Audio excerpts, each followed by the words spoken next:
Good morning, this is the News Wire. I'm Lea Ubaga. At least 300 suspects have been arrested in Nairobi in connection with robbery with violence and a surge in muggings amid growing concerns over security in the CBD. Nairobi County Commissioner Gilbert Kitia has assured residents of their safety, even as he denied allegations that there is a high level of crime and that residents are living in fear.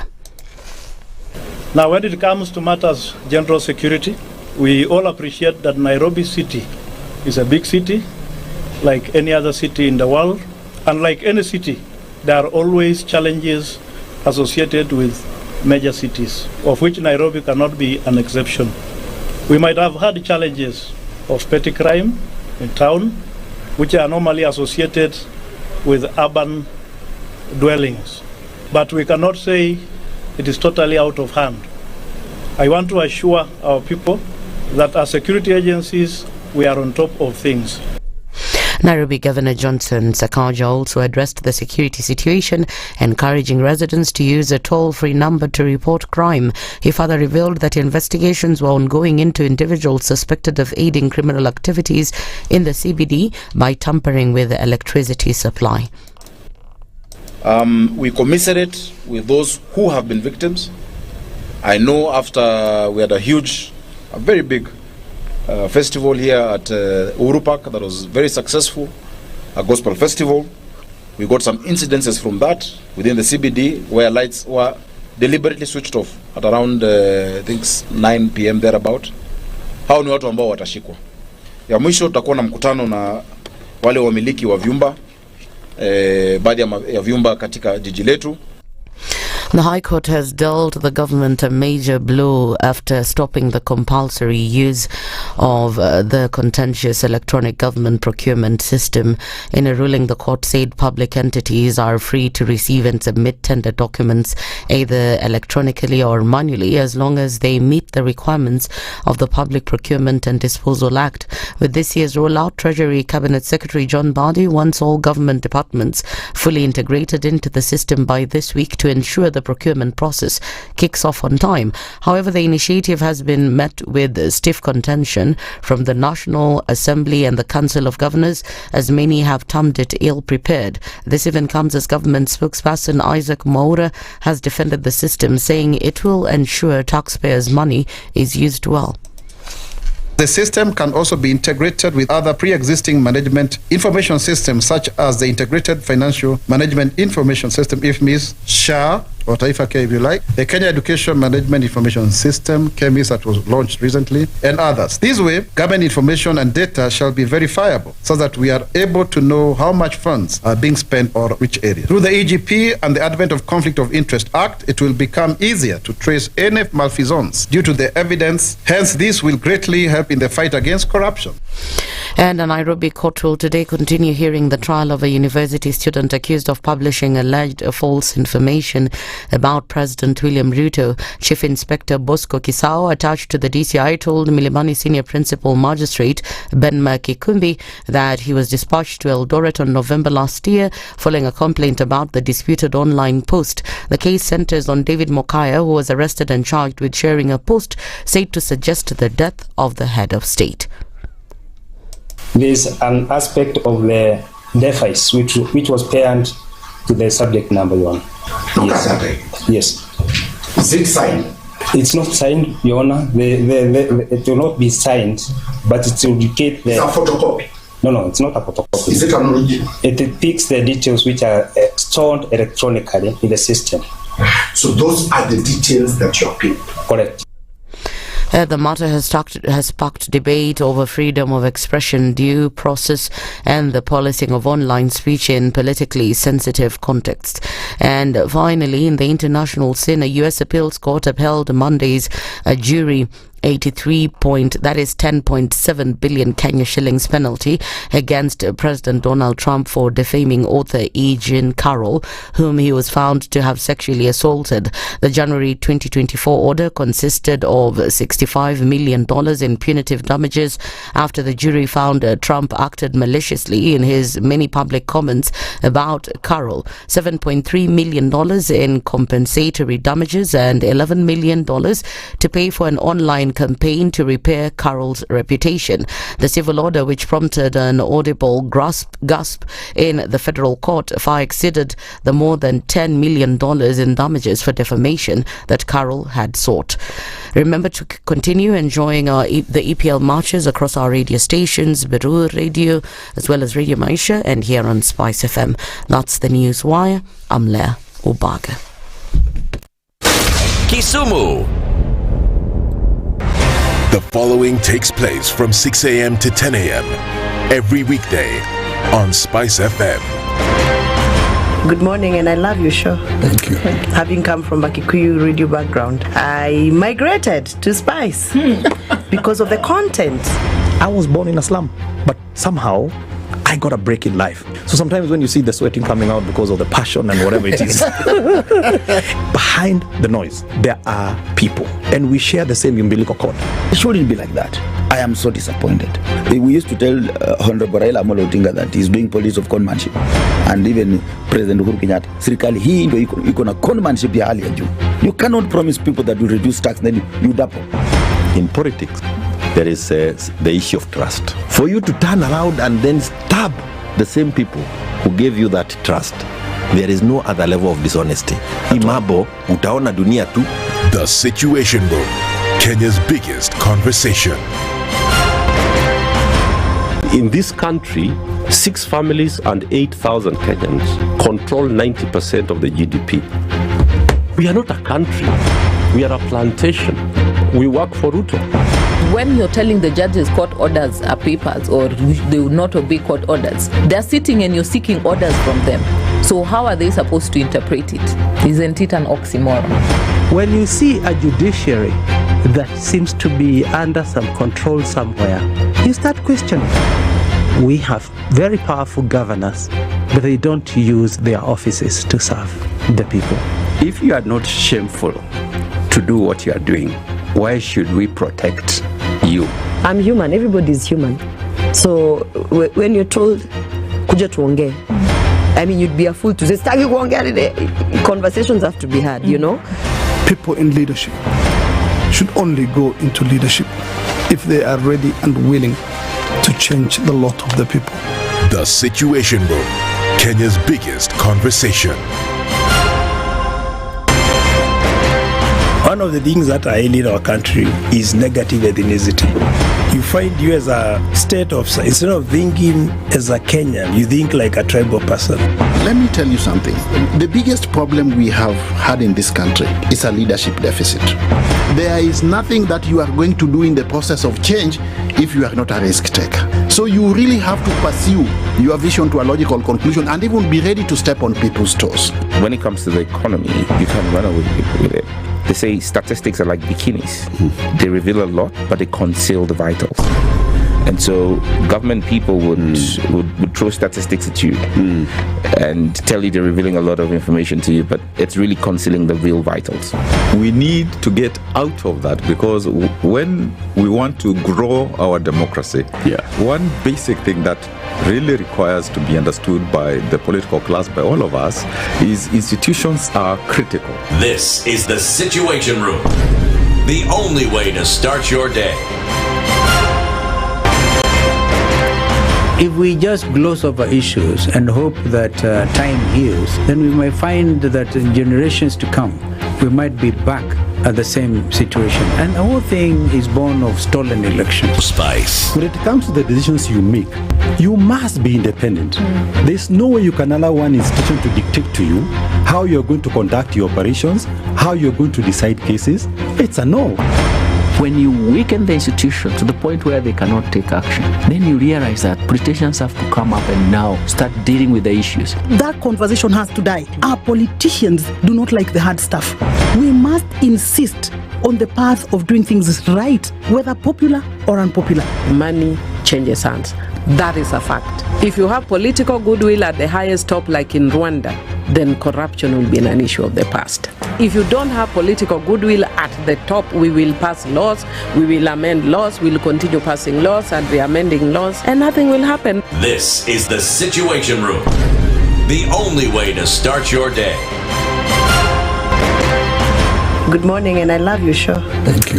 Having come from a Kikuyu radio background, I migrated to Spice because of the content. I was born in a slum, but somehow I got a break in life. So sometimes when you see the sweating coming out because of the passion and whatever it is, behind the noise, there are people, and we share the same umbilical cord. It shouldn't be like that. I am so disappointed.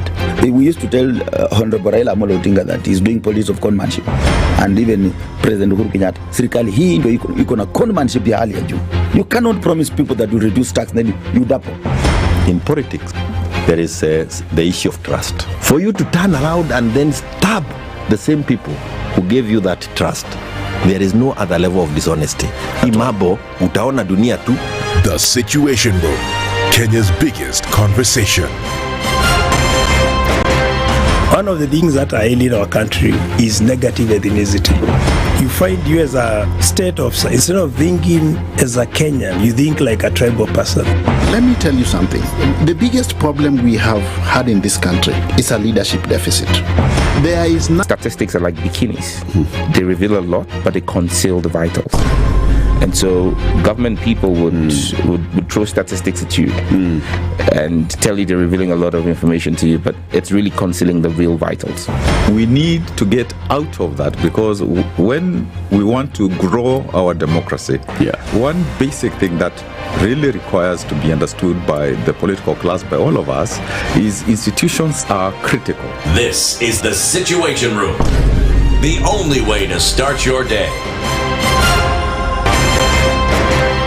If we just gloss over issues and hope that time heals, then we might find that in generations to come, we might be back at the same situation. And the whole thing is born of stolen elections. Spice. When it comes to the decisions you make, you must be independent.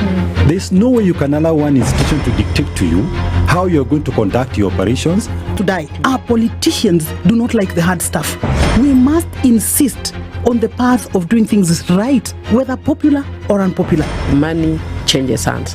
That is a fact. If you have political goodwill at the highest top, like in Rwanda, then corruption will be an issue of the past. If you don't have political goodwill at the top, we will pass laws, we will amend laws, we will continue passing laws and re-amending laws, and nothing will happen. This is the Situation Room, the only way to start your day. One of the things that are ailing our country is negative ethnicity. You find you as a state officer, instead of thinking as a Kenyan, you think like a tribal person. Let me tell you something. The biggest problem we have had in this country is a leadership deficit. There is nothing that you are going to do in the process of change if you are not a risk taker. So you really have to pursue your vision to a logical conclusion and even be ready to step on people's toes. When it comes to the economy, you can run away with it. They say statistics are like bikinis. They reveal a lot, but they conceal the vitals. And so government people would throw statistics at you and tell you they're revealing a lot of information to you, but it's really concealing the real vitals. We need to get out of that, because when we want to grow our democracy, one basic thing that really requires to be understood by the political class, by all of us, is institutions are critical. This is the Situation Room, the only way to start your day. Mature, intelligent talk every morning. Spice up yourself.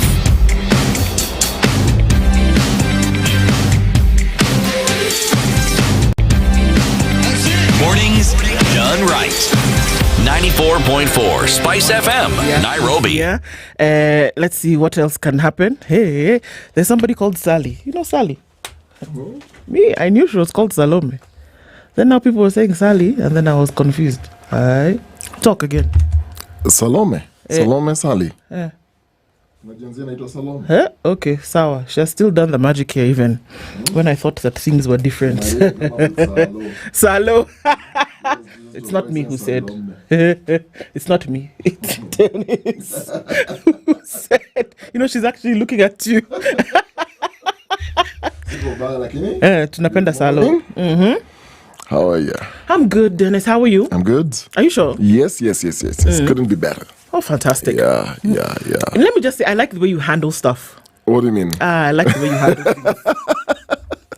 Mimi, I like the way you handle things. Like a fly on the wall sometimes, but it will be felt. There's some struggles you don't struggle. No.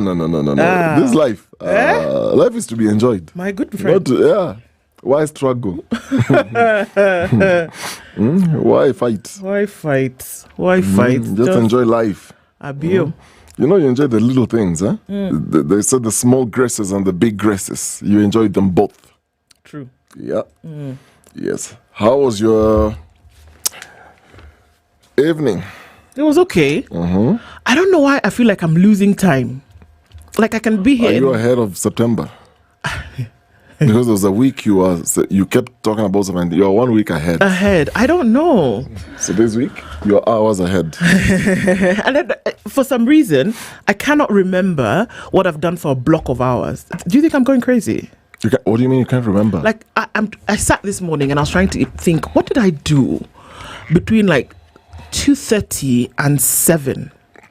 2:30 and 6. You mean yesterday? Yeah. Between 2:30 in the afternoon and 7 p.m.? Yeah. Were you not asleep? No. You were not at home? I was. Were you watching TV or reading a book? I can't remember. What did you eat for lunch? That might explain. You know, they say there's some spices. Okay, here we go. There's some sugars and some spices you take, and they give you that brain fog. Or are you on medication? No. Okay, so you're not on medication. No. You didn't eat anything unusual. Oh no, I'm finishing my antibiotics from my you're thing finishing last antibiotics. week. Yeah. Could be the medicine. Have you checked the side effects? No. You know, there's a medicine I bought for my son last week, but one. Because of this cold, flu, the coughs and everything. Only later to realize, wait a minute, this thing has got a side effect of hallucinations. I'm like, when you render a 1-year-old to hallucinate, what exactly is going on? Exactly. So over the weekend, I was asking the doctor, so to explain these things to me. The doctor was like, you know what? Every medicine has some side effects. Everything we take, even a paracetamol, has side effects. Yeah. So here's the thing. The benefits outweigh the negative effects. Yeah. So the only issue, and what most doctors don't tell patients when they're prescribing medicine, is if they're giving you a certain antibiotic and they know it has a certain side effect, they should essentially ask you before giving you the medication, are you allergic to this? Are you allergic to this? Do you have this kind of condition? Do you have this kind of disease? If your answer is yes, when they're ticking the boxes, they will be able to know. So if I give this person this medicine, chances are, because they border the negative already. Like if you have, let's say if you have autism, any spectrum of autism, for example, and they give you medicine that will basically propel you towards a negative effect, then that medicine will be bad for you. But for somebody else who doesn't have autism, it'll be fine, perfectly in order. So these things when you say, oh, you know, nilikuwa na hiyo kitu, alafu I took this medicine and so you can just take it. You shouldn't do that. You should actually see a doctor. No, you shouldn't. You should actually know what you're allergic to. You should actually know if you've got, for example, then they ask, do you have diabetes? Do you have BP? Do you have this and that and this and that? And the forms people fill without thinking like, well, you know what? You just tick the boxes. What you don't know is you might end up taking medicine that might actually adversely affect you without knowing. And somebody else will take it and they will not have the same effect. They will be like, me, I'm okay. Me, I took it, I'm okay. So, back to Okoh. I'm not going crazy, I promise. Are you hallucinating? No, I'm not. Okay. We can do some tests. It's not even... Perhaps we can... I think that there's something in my latent mind that maybe I'm thinking about something. And I think, because it's not... Maybe, perhaps. You know how they say women are built differently? So your brain has these little boxes, and the boxes are connected. So yesterday's box is connected to today's box. Yesterday's box is connected to the previous day's box. So there's an issue that is still to be settled. So the boxes are the wiring. So kuna mali fuse haijashika. So you're trying to say, with all this long English, you're trying to say that I'm crazy. But it's okay, I've seen you before. I've understood what you're saying so far. No, there's just a loose connection somewhere. Needs to be plugged in. Needs to be plugged back in. Yes. All right. So that's the morning. And good morning, everybody. Karibu Sana. This is the Situation Room at 20 minutes past 6 o'clock. Ndo and Dennis Okari with you here this morning. Pray for Dennis Aseto. He's writing exams in a far-off land. So we are praying for him. Salome is here looking lost. What's wrong? Are you okay? Okay, fine. Oh, Paula Salo. Okay. So the things are being worked out this morning. So that's where we are. And this is the Situation Room. Nairobi County has been the subject of conversation and the subject of possible impeachment, the subject of everything. So we're going to be having that conversation this morning at 7 o'clock. And it's going to be, for the first time in a long time, with three gentlemen in the studio today. We're going to be talking around systems, broken trust, the real state of Nairobi, and what exactly needs fixing. The spokesperson of the Kenya Bora to Tuitakayo is Cyprian Nyamweya. He joins us in the room. Peter Warutere is a former MCA Roy Sambu ward. And Bosco Mutegi Kiura is a political analyst and governance expert. These three gentlemen join us at 7 o'clock, and we will have a conversation. We're going to look at what's wrong in the city. Remember that we're not just talking about any other county. We're talking about the capital city. We're talking about Kenya's largest city in terms of population and also geography. So we'll have this conversation today. You're going to be part of the conversation as well. So gear up for that. It's going to be one. What actually does need fixing? And then today, our friends at Kemri join us at 9. Mwanamvua Mboga is, she works with the Kemri Welcome Trust. We're going to be talking about treating fragile lives with respect, the power of words and emotions in newborn care. That's very interesting when you think about that. We're going to look into all of what that actually means. So that's what we have in line for the show today. And we'll be looking into it over the next couple of hours. Sawa. So, karibu sana and welcome. We are in the land of the pharaohs and the sphinx and the, what are those things called? Pyramids. Yes. So, we're in Egypt. And if you didn't know, a lot of people know mummification anyway. But Egyptians practiced embalming bodies. By the time we are moving from freezing dead bodies to now embalming, Egyptians were doing this years and years and years and years and years For ago. sure. But their reasons were different from ours. So, unlike us, we embalm dead bodies to preserve them so that we can then go and bury them. At least in good condition, all right? But the Egyptians were doing embalming to preserve bodies for the afterlife. They would come back as somebody else. Yes. So, how you do it mattered a lot because this person will come back in their afterlife because of how they were then preserved. Wow. There goes mummification. So, let's go to today's proverb as you mull over that. Are you ready? I am. You ready? I couldn't be readier. I'm looking for a difficult one. Just for me, thanks. Trust in God, but tie your camel. Trust in God, but tie your camel. Don't be stupid. Essentially, that's what that proverb is saying. You just went directly. Straight. Don't be stupid. Yeah, sure, you can trust in God, but it's not God. It's like you can take a horse to water, but you can't force it to drink. The horse is going to have to do the thing. There is an element of participation that you must play. Yes. Even if you have faith in a divine being that is going to lead, guide, protect, etc., there is a part that you must play. You must get involved. You must also do something about it. You can't say that, well, that's my camel over there. God is going to protect me and nobody's going to come and steal it. That's okay. You can you can choose to not be stupid. That's what I'm saying. You know, you have to play a part in all of this. We can say, yeah, well, you know, God loves me and he's going to protect me and all of that, and he's going to provide a job for me. So I don't even need to send an application. I don't even need to talk to anybody. No, you do. You can sit there and say, well, everything is going to fall into place. No, what your helper does is clear the path or set up opportunity or protect you. But there's an element of self-participation that must be played in all of this. You got to do something. And you know, thou prepares a table before me in presence of my enemies, but you must eat. Yeah. They're not going to take the food and put it in your mouth. Exactly. I mean, that proverb speaks a lot on what many people hold, either the Christian faith, the Islamic faith. There are people who believe in a supreme being, but then they also, by extension, think that, okay, since I've believed, that's all that I need to do. Money doesn't fall just from heaven. There is miracle money, as they say, but it can only happen once to fix a situation. But that shouldn't then become a doctrine where then you're saying, oh, you know what?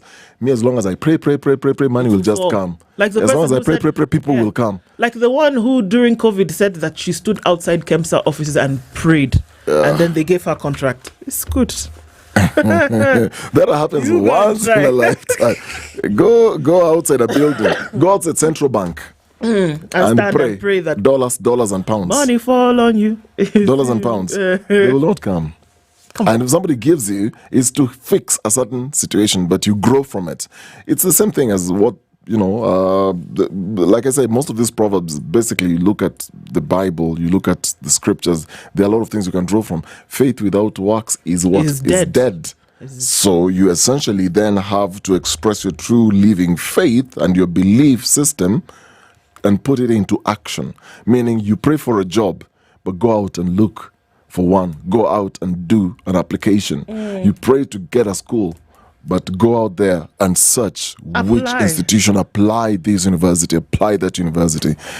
It's the same thing. Doesn't necessarily mean that you don't have faith in your God. It just simply means that there is the God part and there's the human part. You must work. Both of you must work together.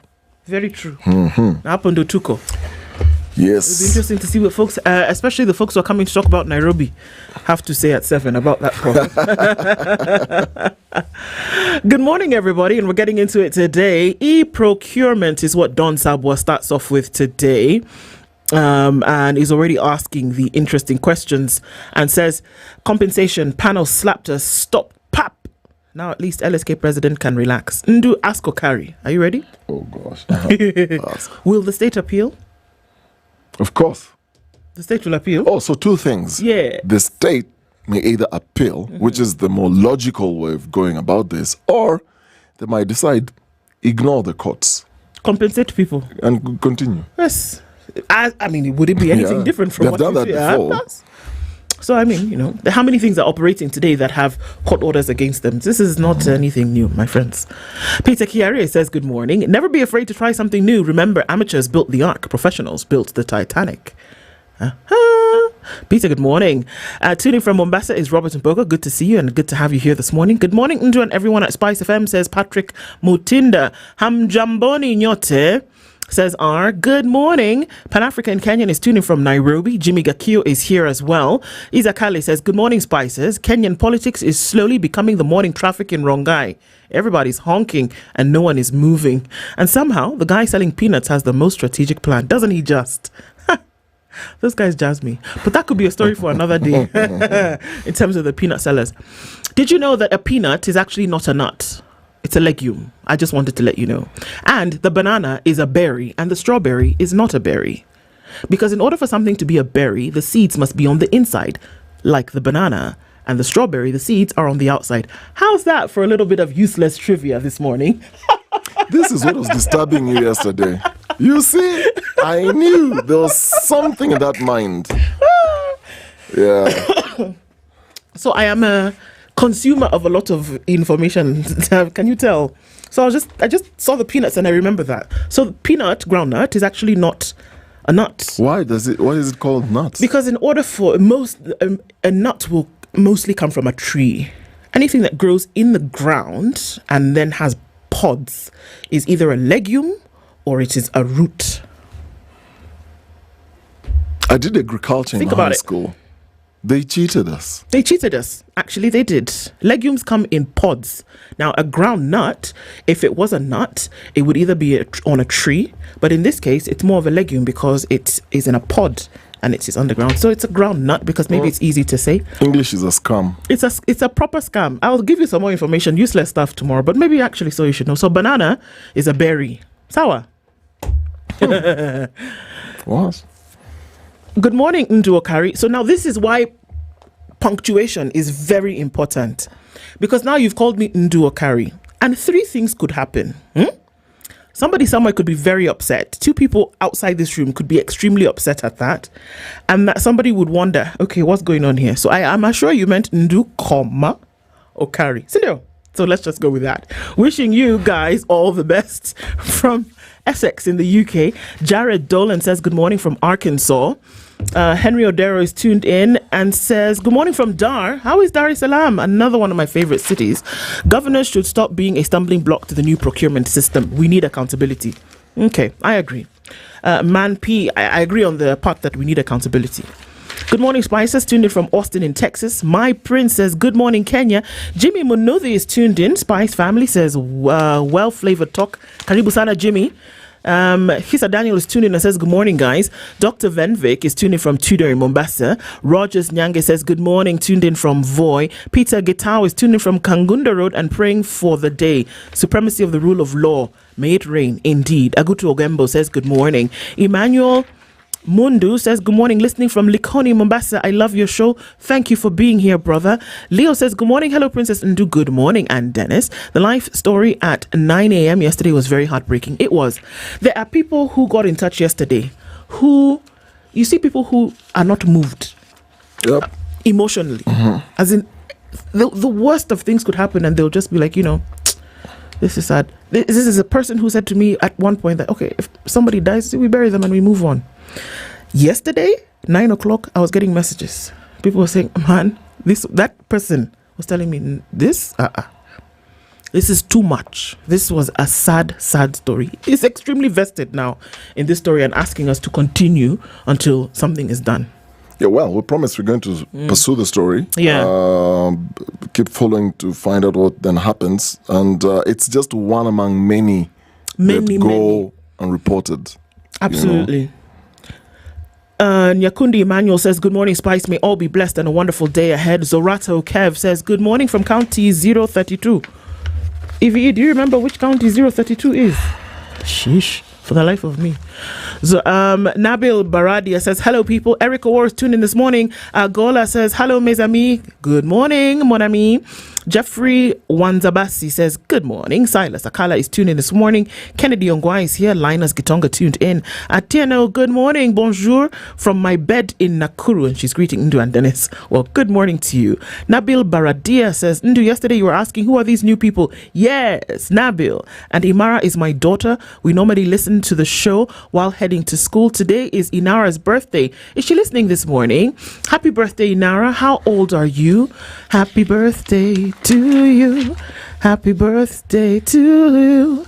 Happy birthday, dear Inara. Happy birthday to you. At the very least, we can wish you a happy birthday and thanks for plugging in. Carol Nyambura says, good morning, Nawapenda Sana, wishing you a blessed day ahead. And good morning, SpiceFM, says Tibbs. Good morning, Tibbs. How are you doing? Duke is also here. Karibu. Michael Gashero is tuned in. Jack Abila is here. Karibu Dio. He's giving you a special Karibu this morning. Thank you. There we go. Good morning. Too kind. Far too kind. Dead and Mwangi is tuned in this morning. Washoga Toto says brain fog and it must be perimenopause. Well, it's not, but okay. I think there's too much happening in my brain. So my brain at some point just says, you know what? Stop. Hold on. Let's sift through all of this. Dr. Okari, you've been given a new title. Doctari. Doctari.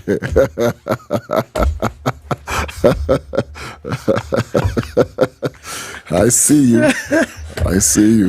Sheesh. Okay. So it fits. Doctari Okari. It fits. Ken Kagai is tuned in this morning.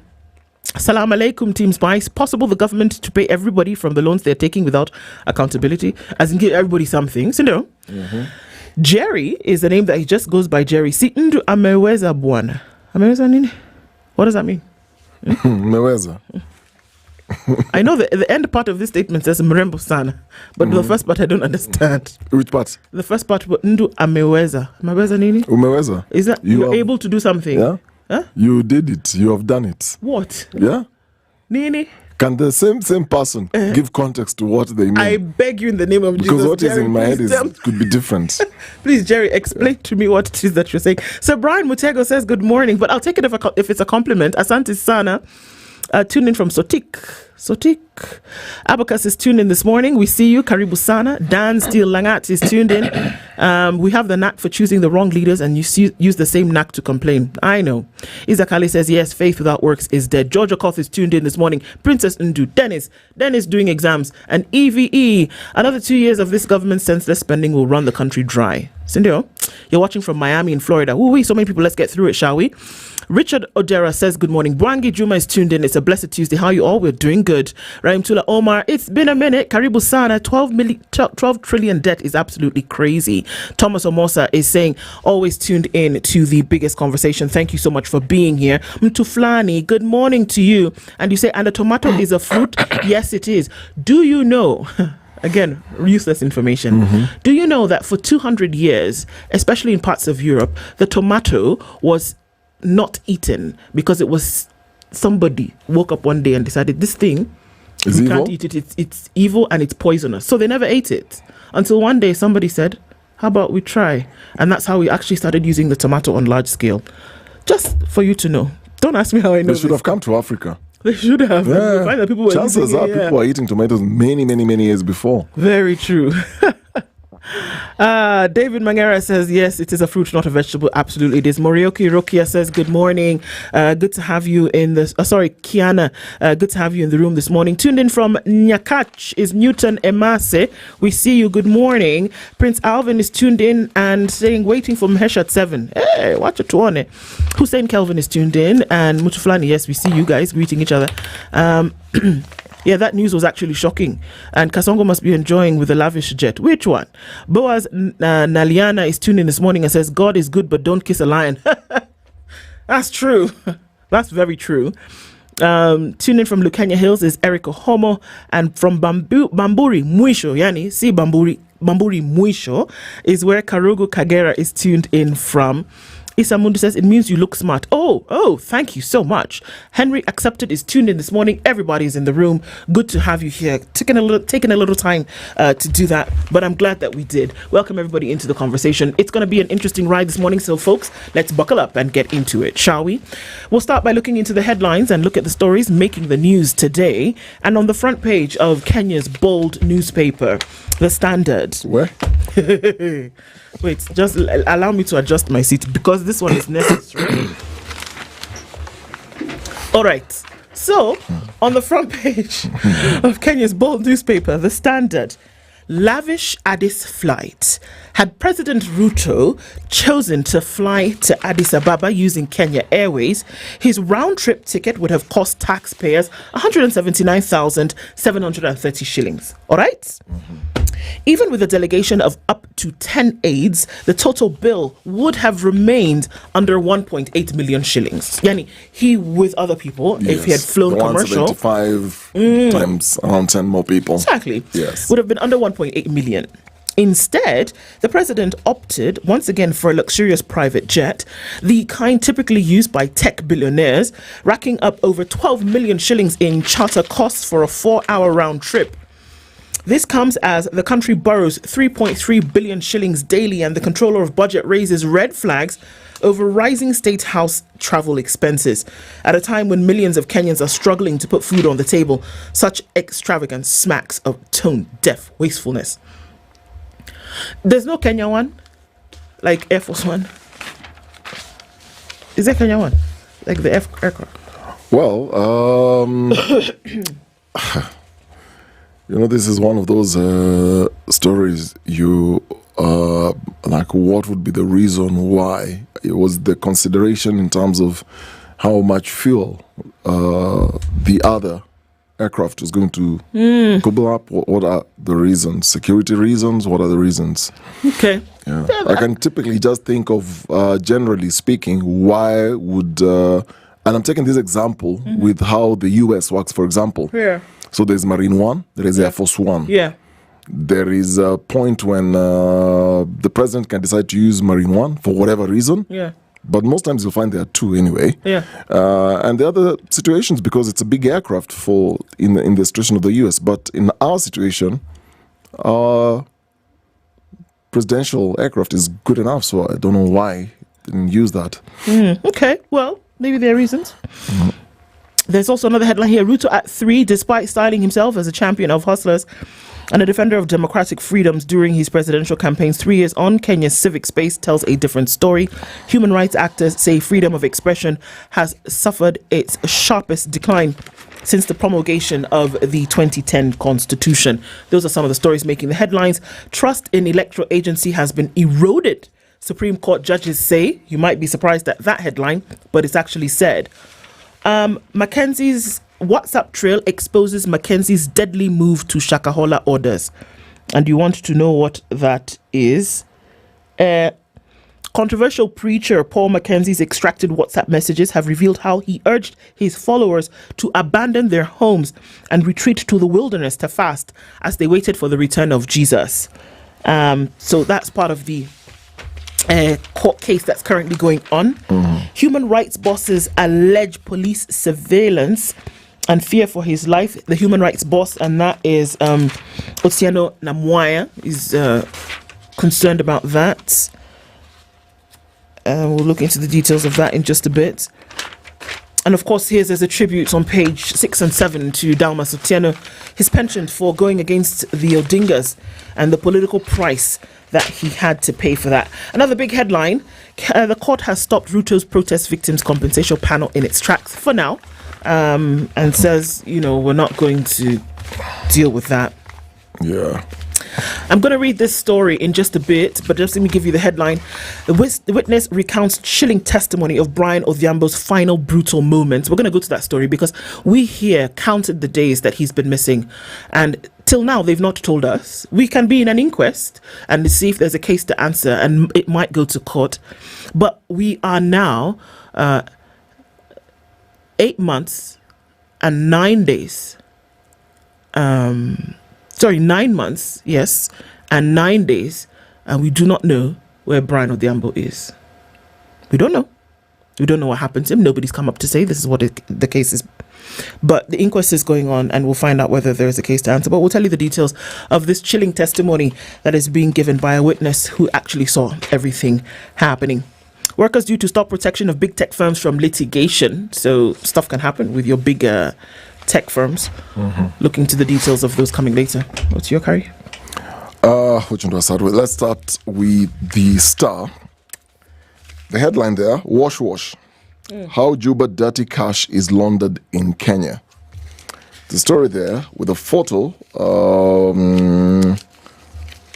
of soldiers, South Sudan soldiers, and illicit stories of illicit charcoal trades, but there's also reports of gold, which is virtually unregulated, mined, traded, then smuggled across the border to Kenya and Uganda. There's a day we touched on this gold conversation and how it's moving from these countries, from DR Congo, South Sudan, coming into Kenya, and then as it's leaving the country, the official figures are totally different from what's being reported in the countries of destination. One of them is South Africa, for example. They're saying, look, this is how much we're receiving from you guys. And this gold moving to Dubai and whatnot. That story is in the star. Countries' riches monetized, concealed, and rerouted into global markets. IPOA in fresh push for police body cameras. IPOA is saying move will help prevent police misconduct and preserve crucial evidence. So we're going the US way, where, yes, police officers then will be required to have body cameras. This thing itapigwa vita. Where? Mara, haikuwekwa charge. Yangu ilipigwa na vumbi. Kenyans are ingenious. You can already tell what might happen once there's somebody who thinks 10 steps ahead. Just go on the X space later in the day and see what people are going to be saying about it already. Exactly. Yep. There's a story here. Chicken thief jailed for 7 years gets retrial. I was reading this and I found it interesting that there's a story of Silas Kemoy, who admitted stealing chickens worth 1,100 from his mother, and he was sentenced to 7 years in prison. So he changed his mind and appealed, asking for a retrial. He got it. Kemoy was convicted in February 2024 after pleading guilty to burglary and stealing 2 chickens at Nyamweya Center in West Pokot County. So he was also charged with creating a disturbance after allegedly banging on his mother's door with a piece of wood and threatening violence. When arraigned on February 26, 2024, Kemoy pleaded guilty. The court accepted his plea and sentenced him to 7 years in prison. What's the going rate for stealing a chicken? It looks like it's 7 years. It looks like 7 years. Well, this is 2 chickens. It's not the first time we've seen this. Good grief. 2 chickens, 1,100. But early this year, Kemoy challenged the conviction, claiming he was confused and unwell during the hearing and that the language used in court wasn't properly explained to him. So he argued that he did not fully grasp what was happening or the consequences of admitting guilt. In a judgment delivered in August, the High Court sided with him. The judge found serious procedural flaws in the original trial, especially around language and comprehension. And this is what the court said, that the court has no idea whether the court used English or Kiswahili and whether the appellant understood any of them. I find that the trial court violated the appellant's right to interpretation in a language understood, the ruling states. The conviction was not properly founded and must therefore be quashed. However, despite quashing the sentence, the judge refused to dismiss the case entirely.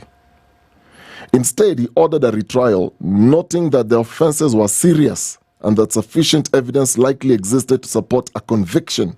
If properly tested in court, it is only proper that it proceeds to full trial where both parties can be heard. So you put the mother on one side, the son on one side. This serious crime is the son decided to steal 2 chickens. 2 chicken. Worth 1,100. And you jailed the fellow for 7 years. Has he finished his term, this 7-year term? The thing has not gone to trial yet. So, wash paradise. How Juba's dirty cash is laundered in Kenya. So, there's a new report by UN panel of experts detailing how South Sudan's wealth is laundered in Kenya. The findings come just months after Kenya was put on a high watch list for not having strong safeguards against the flow of dirty cash, joining a list of shame in what is officially known as the grey list. So Kenya was grey-listed as a wash paradise by the Financial Action Task Force for weaknesses in combating money laundering and terrorism financing. So according to the UN report, South Sudan's natural wealth, which is gold, oil, timber, and charcoal, is being siphoned through Kenya, enriching elites and criminal networks while starving the war-torn country of badly needed revenue. The panel describes Kenya as a key laundering hub where South Sudan's riches are monetized, concealed, and rerouted into global markets. So vast amounts of South Sudan's gold are smuggled across the border to Kenya and Uganda, where they are sold for dollars and recycled into trade flows back into South Sudan, the experts are saying. So Kenyan top leaders have recently been on the spotlight for this, for alleged gold deals with the sanctioned Rapid Support Forces of Sudan over alleged illicit gold trade. Now, the new report has not named those involved, obviously. However, the South Sudan elite have connections with Kenya's political leaders at the highest level. In 2021, the family of a South Sudanese general sanctioned by the US for the endless war against civilians bought a high-end property in Nairobi for 193.5 million in cash. Yani alibeba 193 million. Think of this. 193 million how do you carry that? There's a friend of mine who told me. This friend of mine who told me the first time he saw more than $1 million. Yeah. This is a true story. They went up to one of these politicians in this city. There was a deal on sugar. So he was told by this politician friend of his, let's go, bwana, let's go, nipeleke mahali. So they went to the office of this government official. Yeah. The deal was about sugar. So there was a conversation that happened. He was outside, then kidogo like this, they go to the basement. Then another car comes. The boot of this car flies open. Then sacks are moving from this car to another car. 45M. He was like, that thing was heavy on that V8. It was 45. Extremely heavy. 45 million. He was like, he couldn't believe his eyes. 45M, imetembea hivyo. Now think of 193 million. That's 45 in cash. That's like 5 times, 6 times what he saw. Yeah. Imagine, not in cash. So there's somebody who's like, Inyumba, this is going for 193 million. So you can write a check. No trouble. Let's go to my car. I bring you. This money cannot fit in one car. No. It can't fit in a normal car. Itavunja nini? Chest is... My shocks zitachapa. This is heavy money. And the guy paid in cash.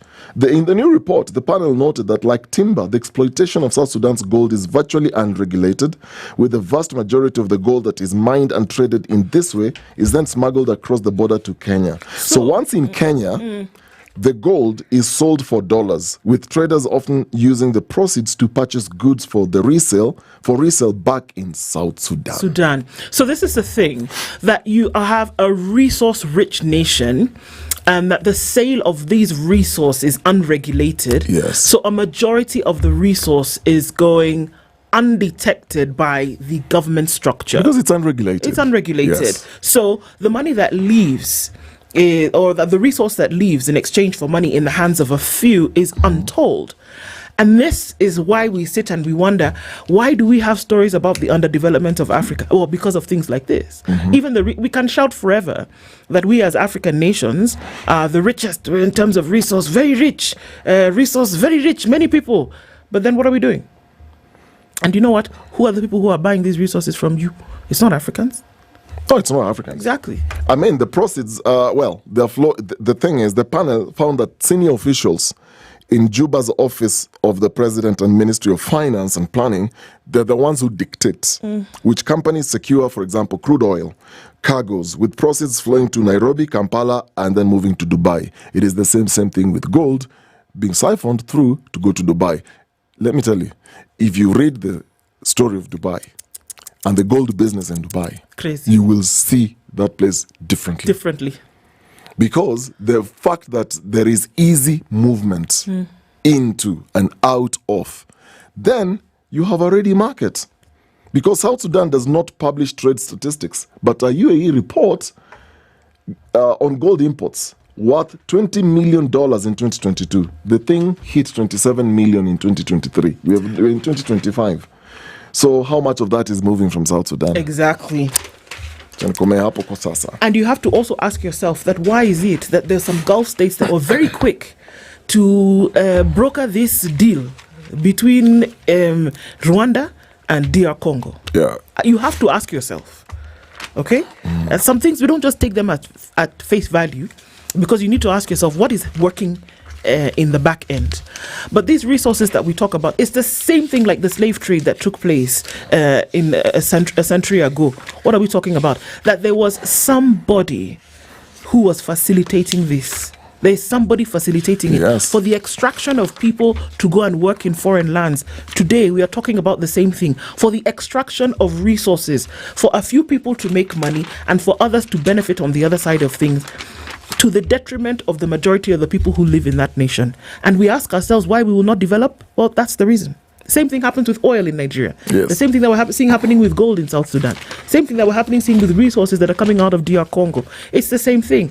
And then when you have countries that have protectionist policies like Botswana, like Namibia, then you want to say we're almost on the brink of calling the leaders of these nations strong men. And we want to ask why we're not developing? I think we'll go into details of these stories at some other time, because we take we take vacations to go to these countries. Yes, we do. That have impoverished our nations and our continents.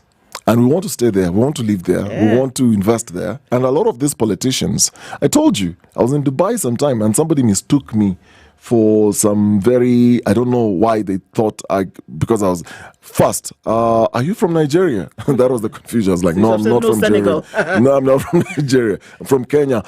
Kenya, we have government people buying property. So they wanted me to buy property. I was like, so I inquired, so you have Kenyan officials buying? Yeah, many Kenyan officials come here, buy property. Yeah. Your politicians are investing in Dubai. Yeah. With your money. Yes. And I think that's the story we're actually going to look at. Like you said, we're going to follow it up a little bit more. Let's look at one other story. And I told you I was going to tell you the story of the recount of Brian Odambo's final brutal moments. The inquest is going on. A witness told a Nakuru court that Kenya Wildlife Service rangers assaulted and injured at least 6 fishermen on the day Brian Odambo allegedly disappeared while in their custody. Michael Rono, who is currently serving a 2-year jail term for illegal fishing, a 4-year jail term for illegal fishing, testified before Principal Magistrate Kurui Kibelion against 6 rangers charged with Odhiambo's abduction. They are Senior Sergeant Francis Washira and Rangers Alexander Lorogoy, Isaac Uchieng, Michael Wabukala, Evans Kimayo, and Abdul Rahman Sudi. Rono recounted that on the 18th of January, remember they were all arrested and then they went to court really swiftly and they were then given their sentence. He recounted that on the day Odhiambo vanished, he intervened after hearing commotion near his home in an area of Nakuru known as Vietnam. He claimed he saw rangers assaulting a fisherman and jumped over the Nakuru National Park fence to help. I heard a noise and when I left my house, I saw someone being beaten. When I tried to help him, I was arrested by Ochieng, who was hiding in the area. According to Rono, Ochieng gave him 2 options: board the ranger boat or face a beating.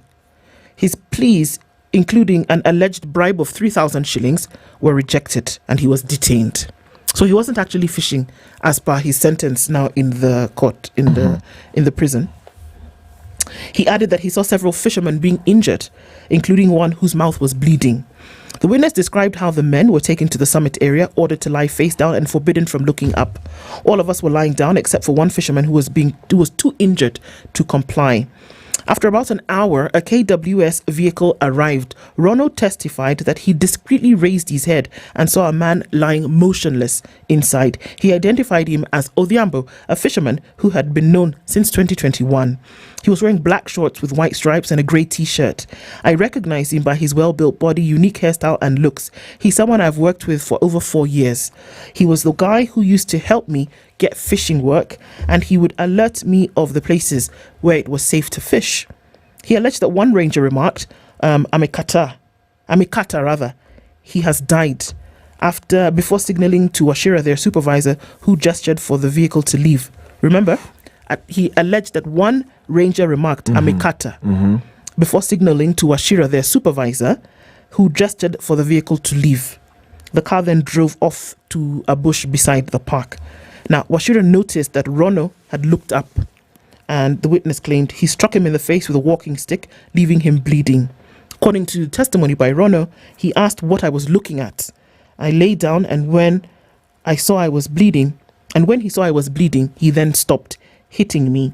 He further testified that after an hour, the group was taken to Bondeni police station. 3 fishermen complained of severe injuries, one including damage to his private parts.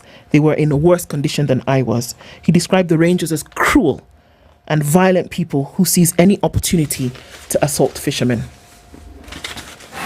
So they never saw the body of this gentleman, which she knew very well. Again, this was happening. As you're telling the story, it was painting pictures in my mind, and I'm like going to the scene. These conversations happening, this vehicle moving, this confrontation, these conversations. And it then makes you think, wait a minute. This is almost like, not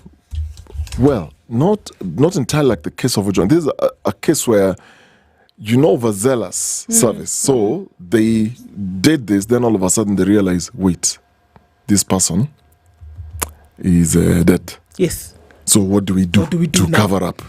So the thing is how the brain then works when you're in panic. It hits the survival mode. So you're just thinking self-preservation. Yeah. So this is going to be our story. This is how we're going to narrate this. This is what's going to happen.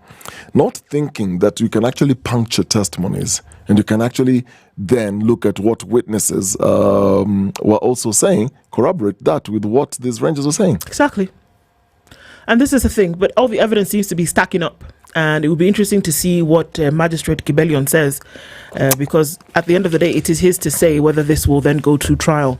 And the 6 rangers who've been not indicted yet, but that a man is dead or he's missing until now, and that there's testimony that could prove somebody had a hand to play. We're looking into Nairobi for the next 2 hours. We'll come back after this. Good morning, 7 a.m.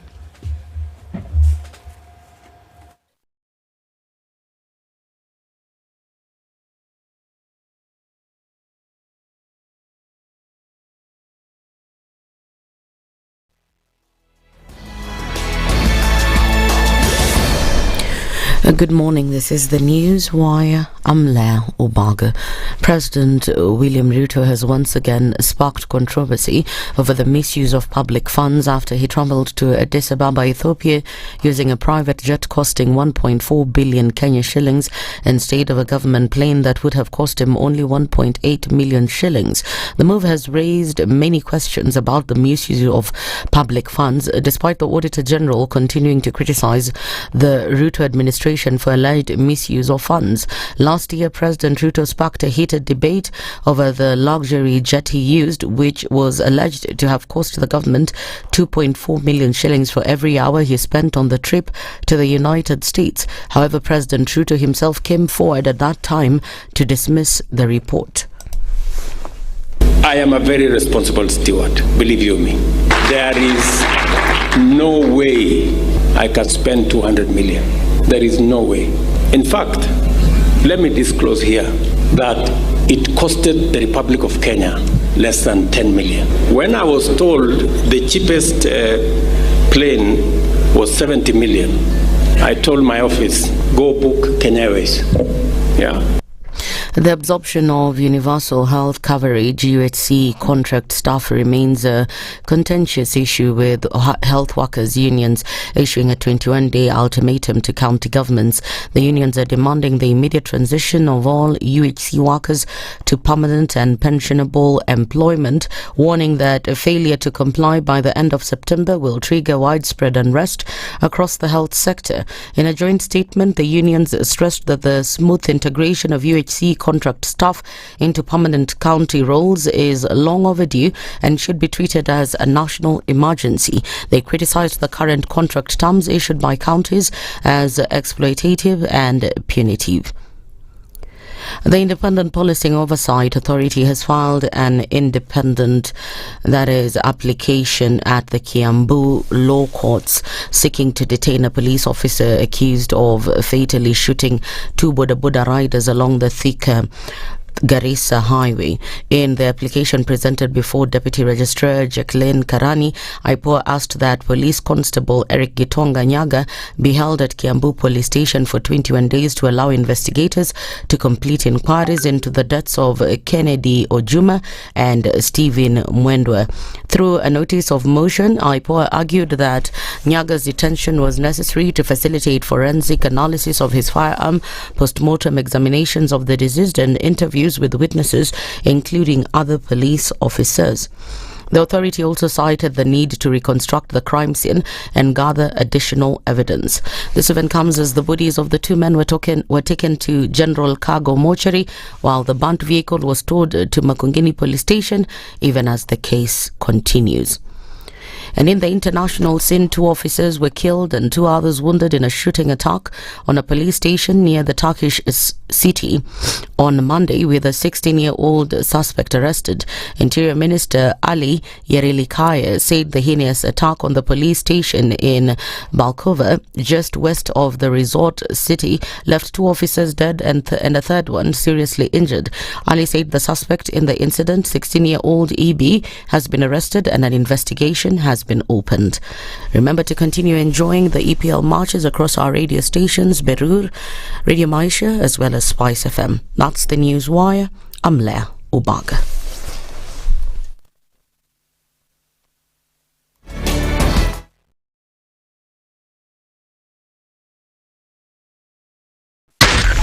SpiceFM, Nakuru. Good morning, and I love your show. Thank you. Having come from a Kikuyu radio background, I migrated to Spice because of the content. I was born in a slum, but somehow I got a break in life. So sometimes when you see the sweating coming out because of the passion and whatever it is, behind the noise, there are people. And we share the same umbilical cord. It shouldn't be like that. I am so disappointed. We used to tell Honorable Raila Amolo Odinga that he's doing policy of conmanship. And even President Uhuru Kenyatta, serikali hii ndio iko na conmanship ya hali ya juu. You cannot promise people that you reduce tax, then you double.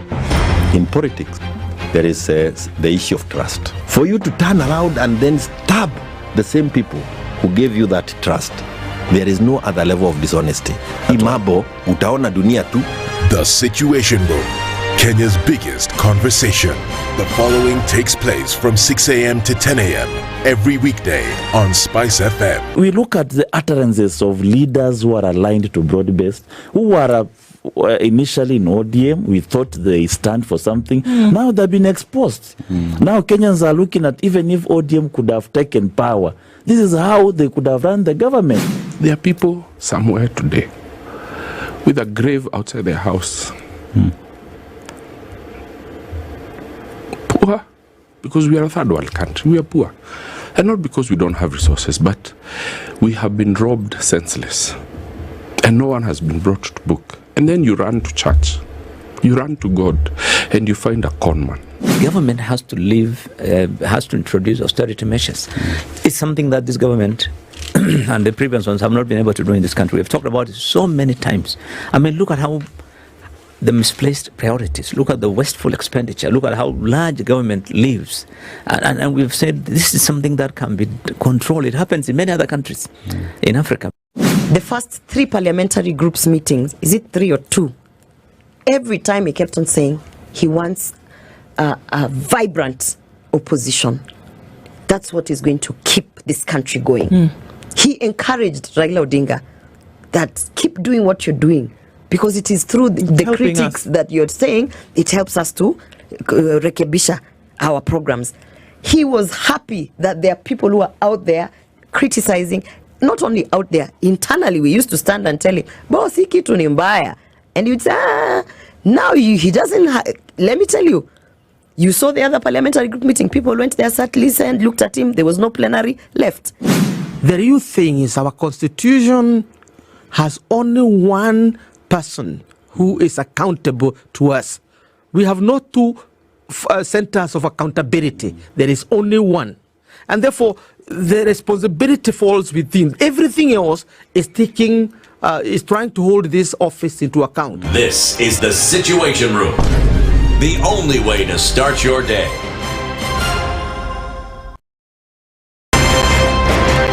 One of the things that are ailing our country is negative ethnicity. You find you as a state officer, instead of thinking as a Kenyan, you think like a tribal person. Let me tell you something. The biggest problem we have had in this country is a leadership deficit. There is nothing. Statistics are like bikinis. They reveal a lot, but they conceal the vitals. And so government people would throw statistics at you and tell you they're revealing a lot of information to you, but it's really concealing the real vitals.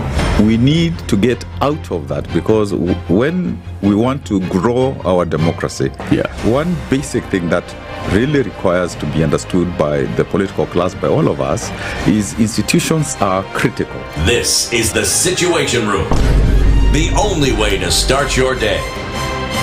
Mature, intelligent talk every morning. Spice up yourself.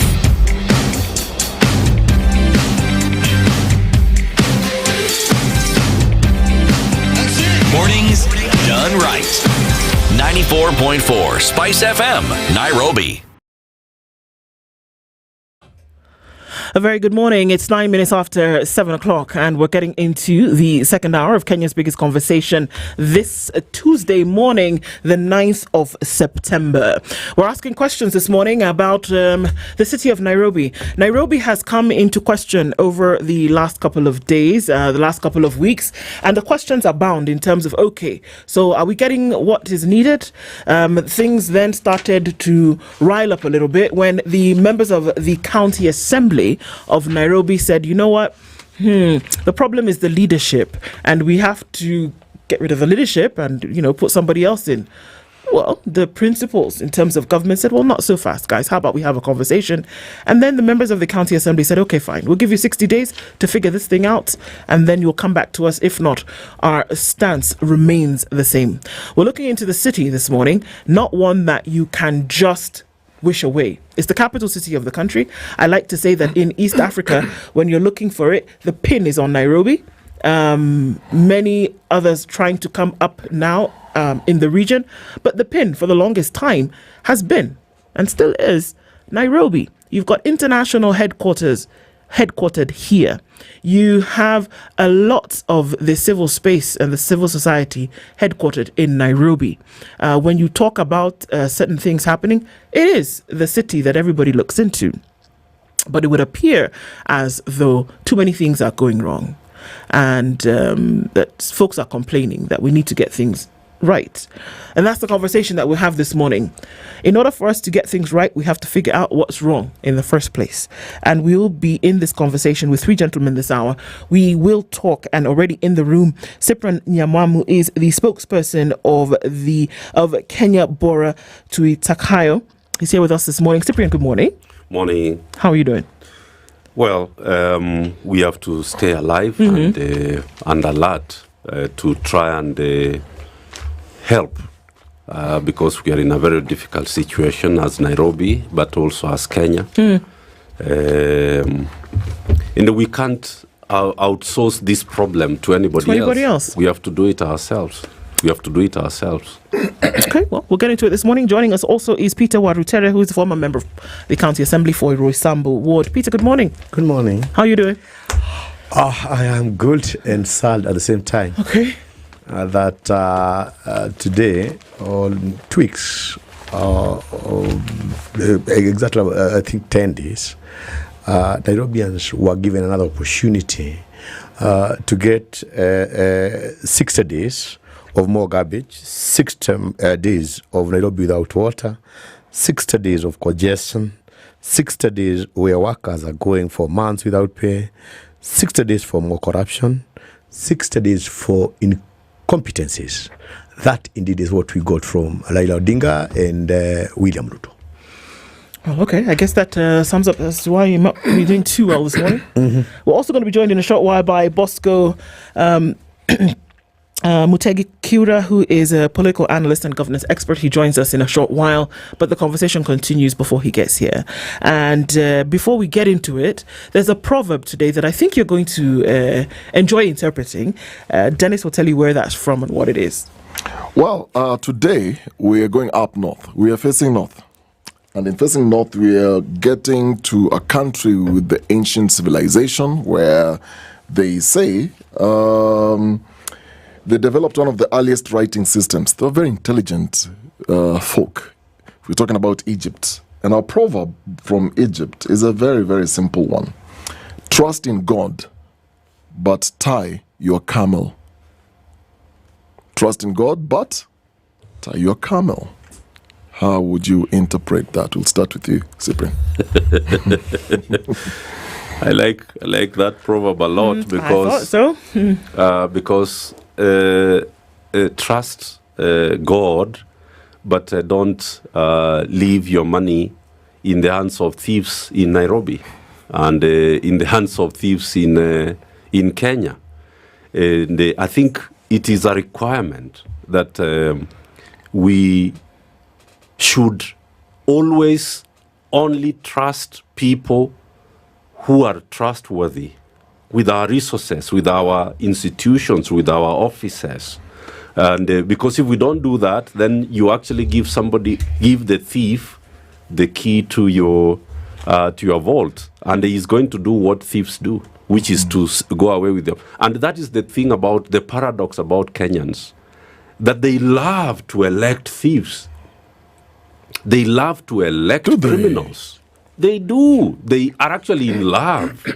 They are in love with these types of people. Anybody who has stolen 100 million, they say this one is ready to become a member of parliament. If you steal about 500 million going to a billion, this one is ripe for the governorship or for the presidency. So the more you steal, Kenyans start to think that now you are ripe, you are ready for public office. That's when you now become Jamba. That's when you become somebody who is worth being trusted with officers, so that you can be able to steal more. And that is actually the tragedy that we found ourselves in. That is my reading of the proverb. Wow. So in this case, the camel is who? And who is God in this case? Public officers. Public officers. Ngamia ni nani? How would you interpret that? I think Cyprian is right. What you are basically being told is that we trust in God. Of course, He is omnipresent. But again, we have to checkmate our leaders of those people we put authority. So if you put a bad leader and you don't put checking mechanisms, then of course the leader is going to go astray. And so the country will. So for us, we have a responsibility as citizens to ensure that the leaders that we elect are upright.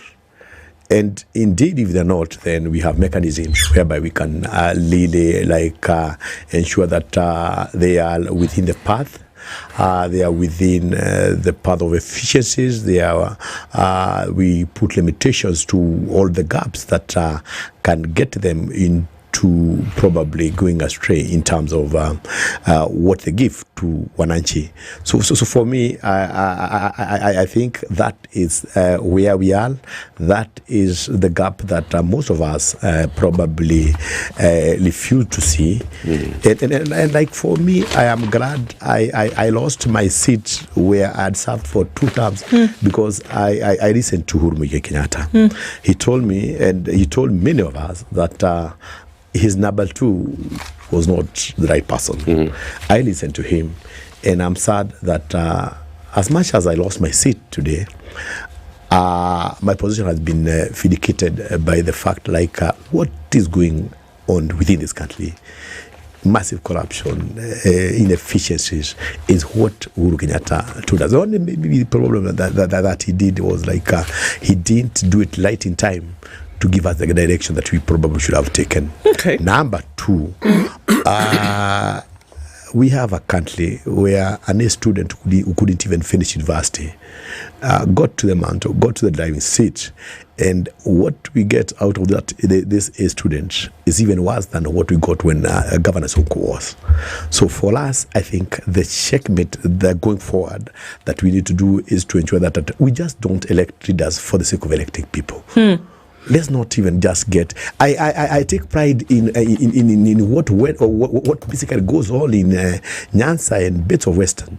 That long before I even went to school, James Orego was put in service. Many years later, you can see what is done. Consistency of purpose. He has really been there for the country, for the people, and we make that part of the nation has made strides. Okay. But when you come to a place in Mount Kenya, that's a story that I would want also to talk about. Let's see. Let's look into Nairobi for now and see what the issue is, because there's a bone of contention, obviously, and there are very, very many vested interests here. It's no question about the importance that the city plays as the capital of the country, both commercial and government administration. Yes. So that it needs to be of pristine condition, but it also needs to be led by a pristine governance. So in order for us to say, okay, there needs to be a solution, well, let's look at what some of the issues are, shall we? People have complained. We talk about the city being dirty. We talk about it not being lit up. there are government officials who in the last couple of days have said the insecurity in the city way too high, that the city is not lit up, there's a problem. The goons have come back into the city, it's crazy. We can't handle garbage in the city. We cannot handle those who would want to sell in the city, hawkers. But beyond that, in terms of the revenue collected in the city every day, there's no reason why the city is not self-sustainable and should not be able to develop. Does that sound right about Cyprian? Completely. Can I try and now reduce the pointers that you've mentioned to just two things? Please. Nairobi's problem is a leadership problem and a governance problem. But the governance problem comes from the failure of leadership.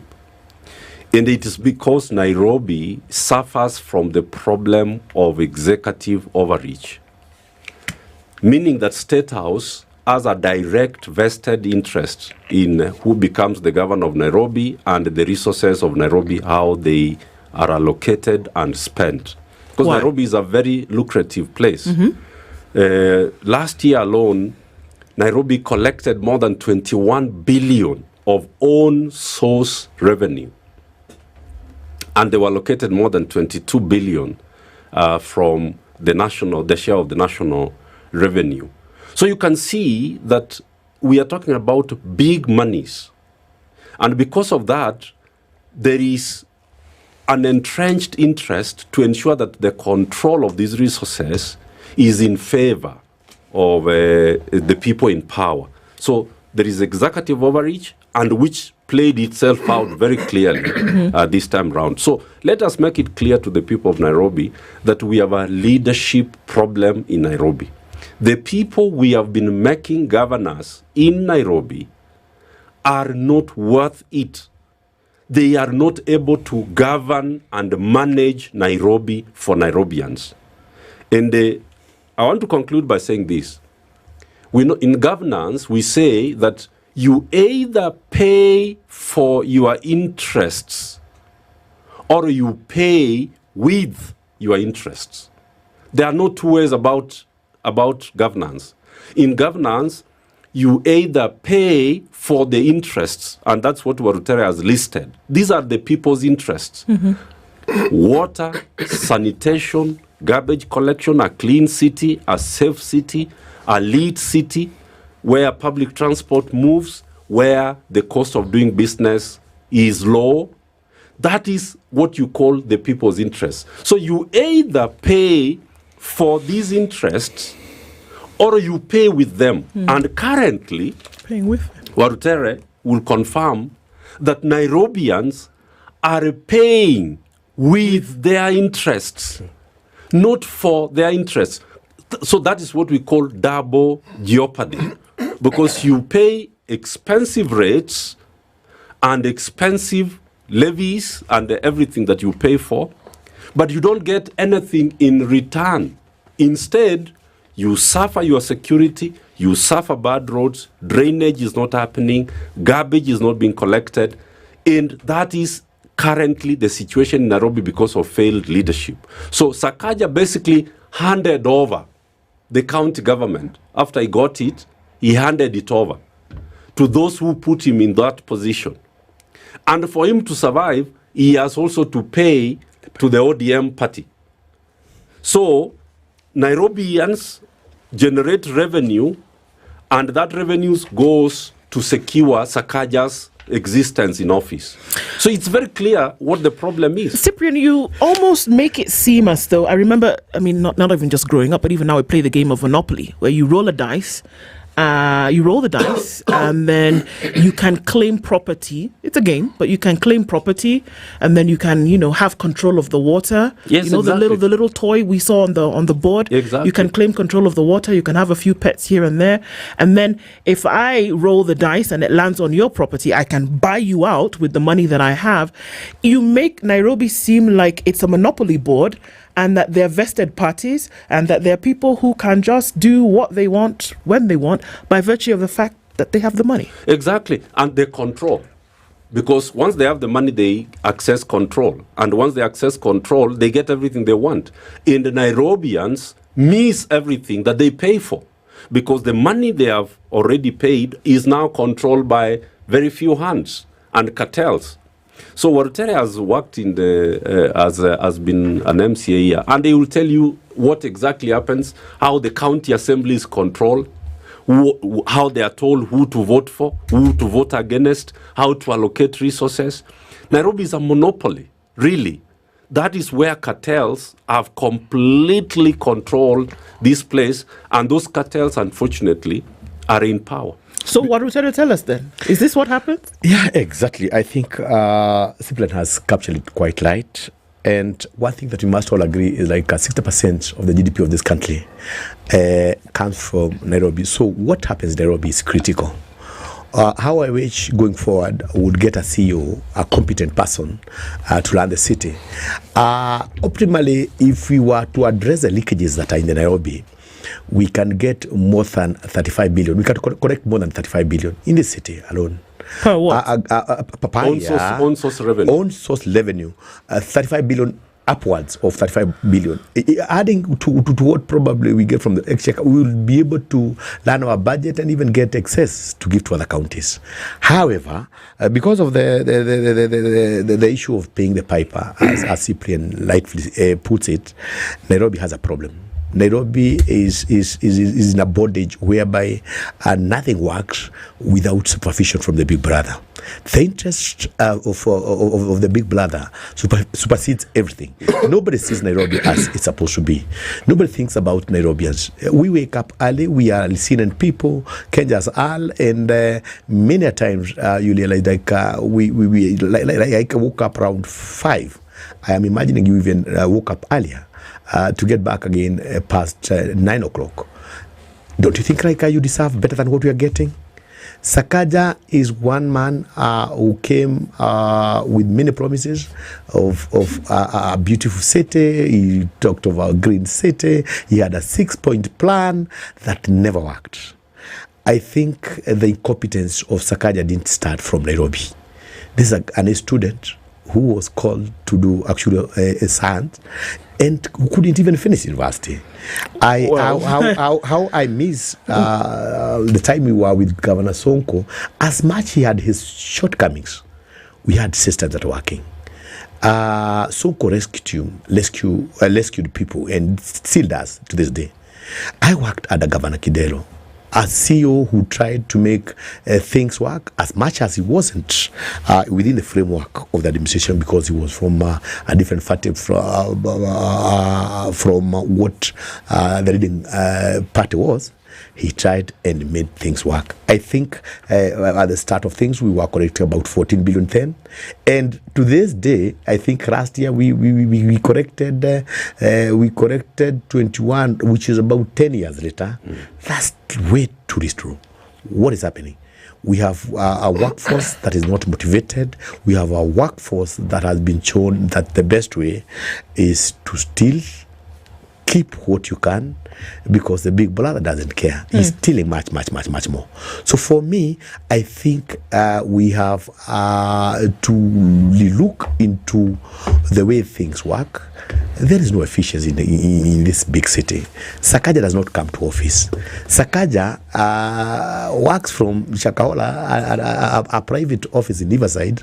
Where Shakahola is in Kilifi County. No, another one. We have a Shakahola in on Riverside Drive. Riverside Drive. This guy wakes up, goes there.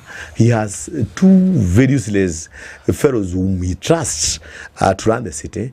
And I think one of the issues the MCs raised was that he had to sack the chief. He has one gentleman we served with last time who is grossly incompetent, who is so corrupt. But he inherited this from Buddy. Number 2.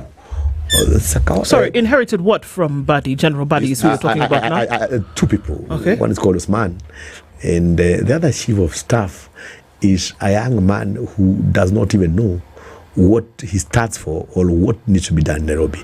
You know, even if you have an incompetent governor, when you have systems that can work, when you have competent people who are supposed to be surrounding the governor, then things certainly would move on. But when you are incompetent and you have people who are incompetent also serving with you, then Nairobi will be in a dark lamchako, a city of garbage, a city that will never work. Lastly, as I finish, you know, Nairobi is a gateway to the city, and we are losing to the country, rather, and we are losing so much to our neighborhood, neighboring countries. Tanzania, I was in Dar es Salaam the other day. You can see systems that work. I was in Kigali. System. We have the cities, the smaller cities, have really worked so well. We because of the leadership that we have in this country, Nairobi now is not what we envisioned that it will be. How I pray that we can go back. We miss the Kibaki moment when we had systems that were working, when we had efficiency at its best, and the GDP then was quite high.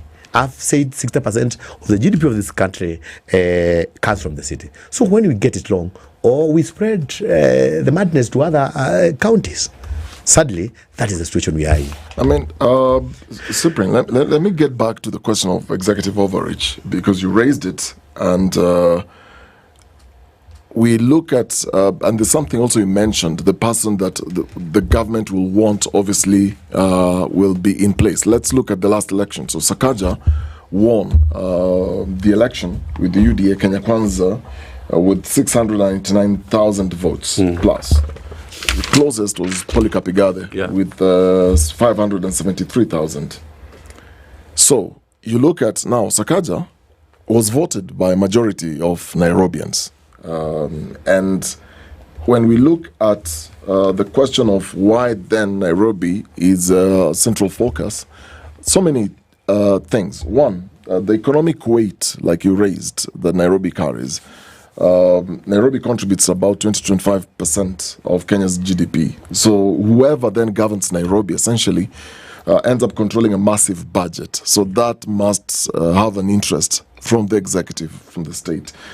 The symbolism of the power withheld within Nairobi as a capital, obviously, is the center of government, center of business, and so many other things. The people said Nairobi is also an ethnic melting pot, because unlike other counties where governors are elected by the tribes, in Nairobi you have all these different tribes, you know. And so when you look at these projections, does it then matter who runs Nairobi?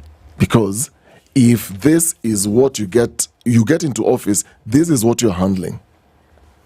Does it then matter whether it's Akaja, whether it's somebody else? Because at the end of the day, the executive will obviously have a hand in what happens in the city. No. That is what we now have to correct, and I think that is why we are here this morning. Because the only person who understood how devolution works was Professor Kivutha Kibwana. Why did he understand? Because he was the maker of the Constitution. If you do not understand something, abuse is guaranteed. That's what we know in management.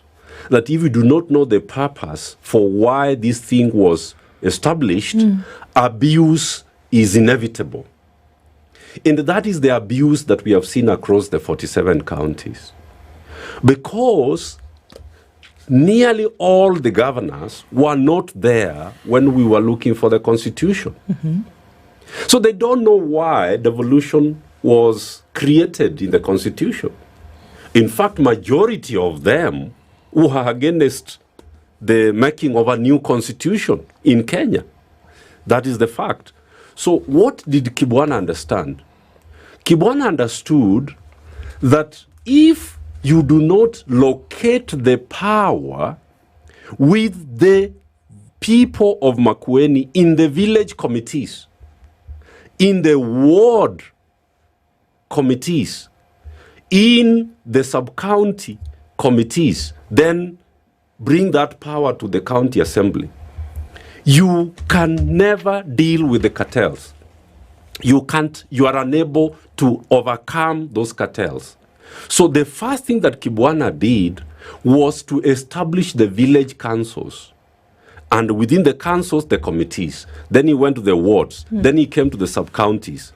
By the time the MCAs were discovering that the power is not with them, but is with the people, they were shocked because they realized that they were dealing not with the governor, but with the people. The people were recalling them to the village. If you don't do the same thing in Nairobi, you can never overcome the executive overreach. So what are you going to do in Nairobi?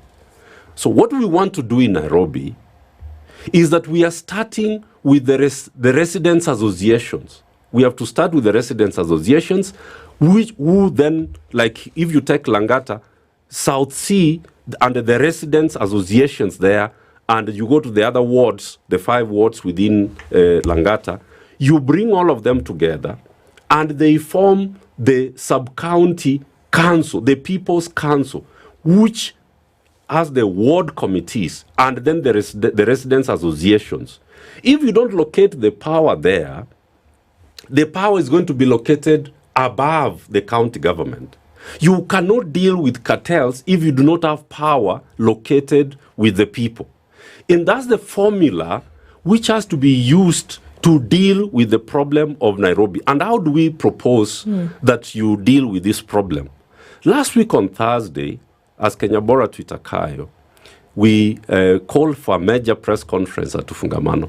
And we recommended to the people of Nairobi that your solution is to dissolve the county government of Nairobi by collecting 10% of the signatures of the registered voters. And I wanted to correct something about majority of the people of Nairobi voted for Sakaja. Sakaja got 600,000 votes.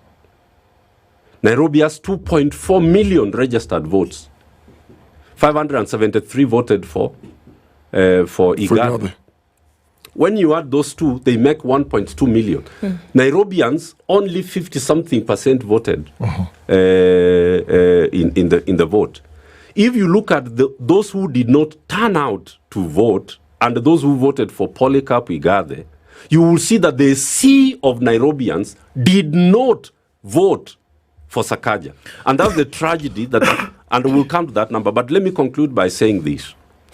The way forward now to salvage this city from the rot and from the executive overreach and the political party control, where MCAs are ordered not to perform their constitutional duty.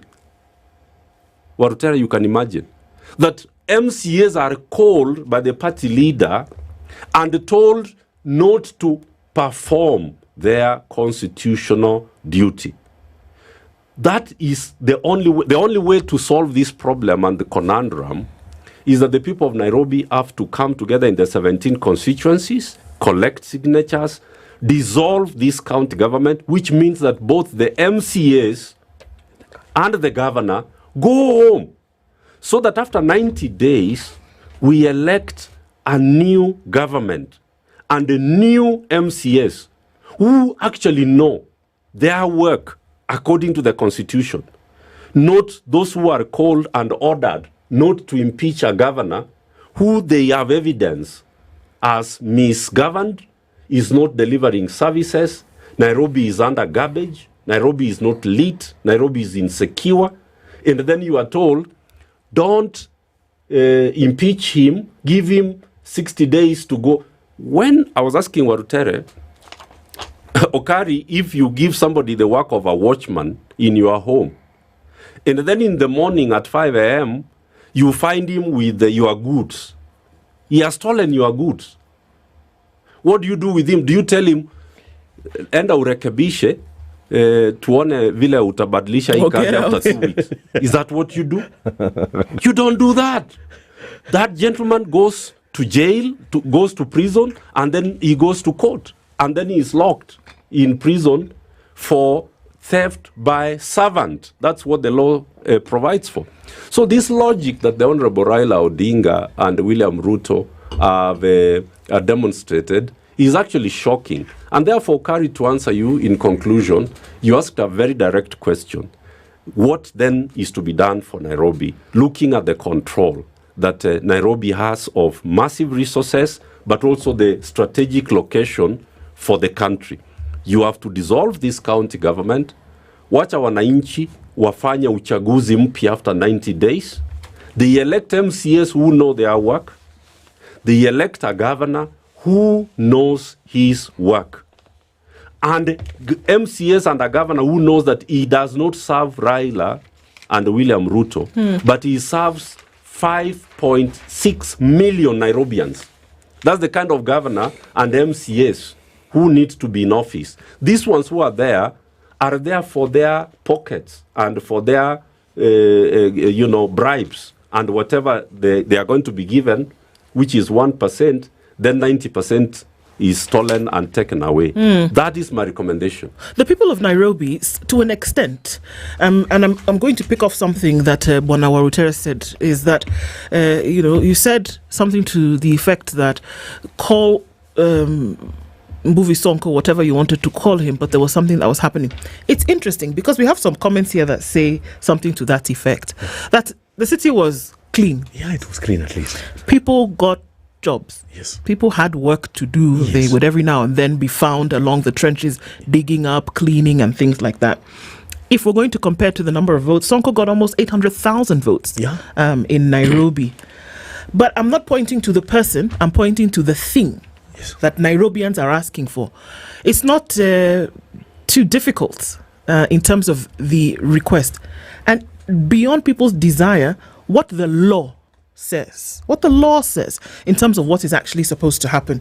Because I don't imagine that what is being required for the city is something so difficult. Keep it clean, keep it safe, keep it operational, and then, for goodness sake, let us see what is happening with the money. You said that it is possible to get 35 billion shillings annually from own source revenue in Nairobi. Today, from the numbers that Cyprian has shared, we got 21 billion last year. That's right. About 16 billion shillings shy. Yes. Where would you imagine that this extra 16 billion shillings goes to get some of these things done? There are estates in Nairobi for the last 20 years have not gotten running water in their taps. Yes. We are being told that the eastern part of the city, you cannot dig boreholes anymore. That's right. Because the water table has sunk so low because of all the boreholes that are being dug, and we cannot pipe water in the eastern part of the city. Take your pick, across board. And then moving on to this side, when you go south, again, the water problem is an issue. The garbage, there are heaps, and when you look at them closer, you would think that they were anthills, but they are years and years of compacted garbage. This is a reality. This is happening in the city. So all of these things should be happening, but 16 billion shillings is out the window. I wish you could ask this to the county government directly, but it's good that you're here as a former MCA, because what conversations normally take place, or do the people in the governance not see? As Cyprian actually rightfully was able to put it, like there are so many overriding interests within the city. Okay. Number one, we've had stories of what is happening in Dubai, larger cities, of money being stolen, siphoned, to go into other people's pocket. Sad that we got a governor with a menace. In fact, how I wish and how I pray that we get a CEO. We get competent leaders in terms of MCAs. I think we need to go back into the law and see if we could get MCAs who are graduates. Because I think when you have the freedom of education, when your mind is free, when you are an elite, I think there are things that you can't do. But again, when you have the calibers of some people I don't want to mention as members of parliament, as members of country assembly, you are asked standard 4 dropout for heaven's sake, and you are the person electing or even advising the presidency, you are a dropout of the magnitude of an MC that I know, and you are the advisor to the governor. That to us is an insult to Nairobians. I think gone are the days that we just stood there looked at things and without hope, without even a sense of purpose, just sat there and wished that we were not even born. Because what happens in this city is such an insult that at times I wake up, I feel so bad when the lighting systems cannot work. I live in Thika Road, and we get water, I think 1 in 2 weeks. The taps are dry. We have money that is going to the wrong priorities. We have chief officers, the planning department that is 100% collapsed. Nothing works in City Hall. So can I ask this question? Because we're saying that nothing works. In order for us to find a solution, then you often need to look into what is wrong. And I think we've established that. Yes. But then perhaps, is it possible, Cyprian, that the issue is that Nairobi is just too big, number one? Or is it that we should not be looking at a county governance structure for a capital?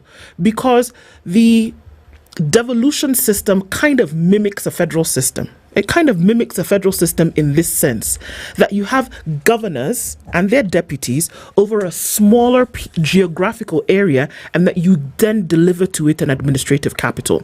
The examples that we have, the United States, for example, we have Nigeria, but the capital cities do not have a governor.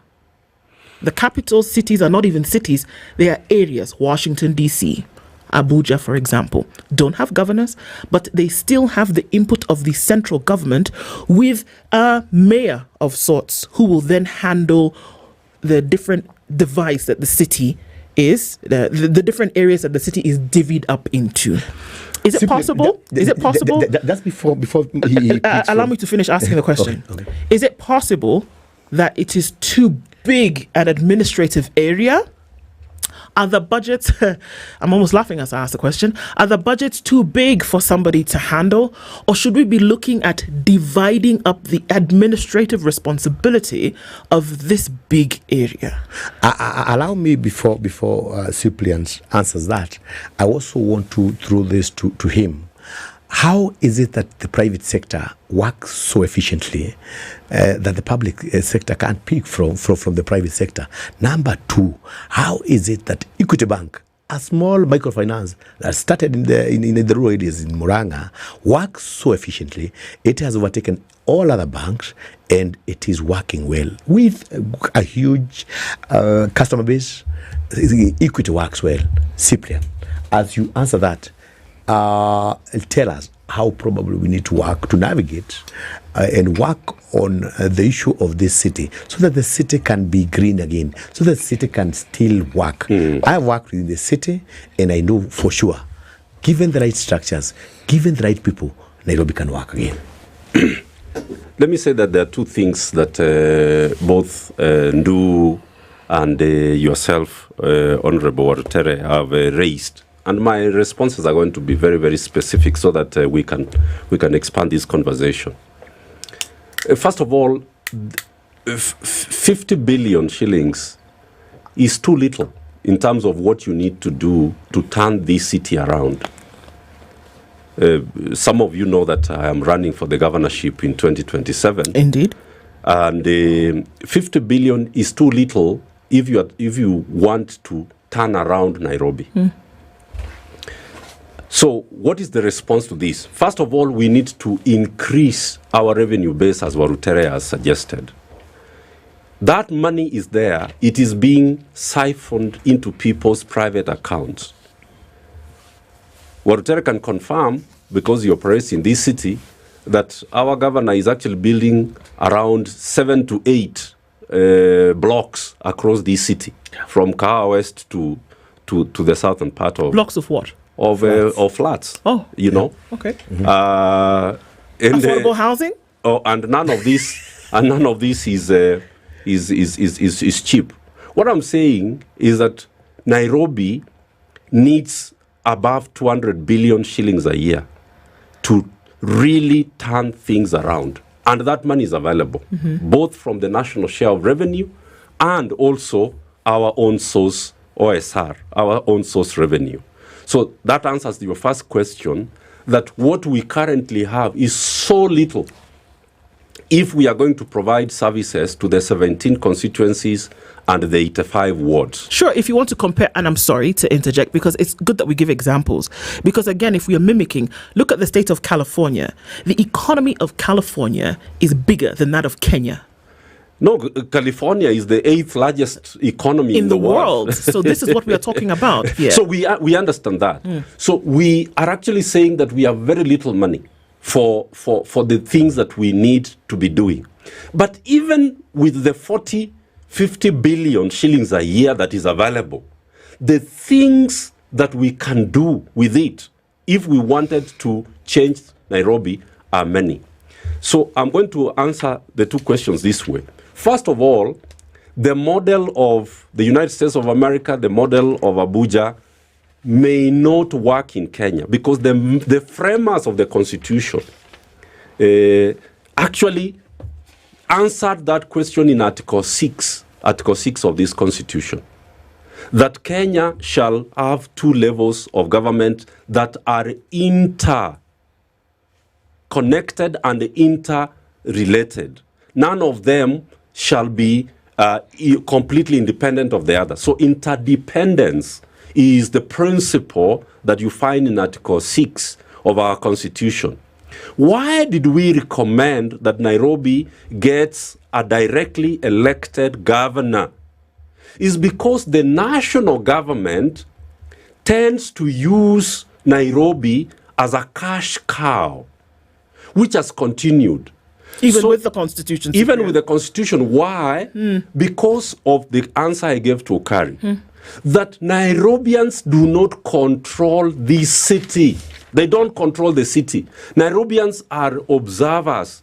They are spectators in the city. That problem needs to be solved, and I have already provided the solution to it. We need, and the County Governments Act 2012 has already provided the framework for that. That every ward needs to establish its own committee and its own council.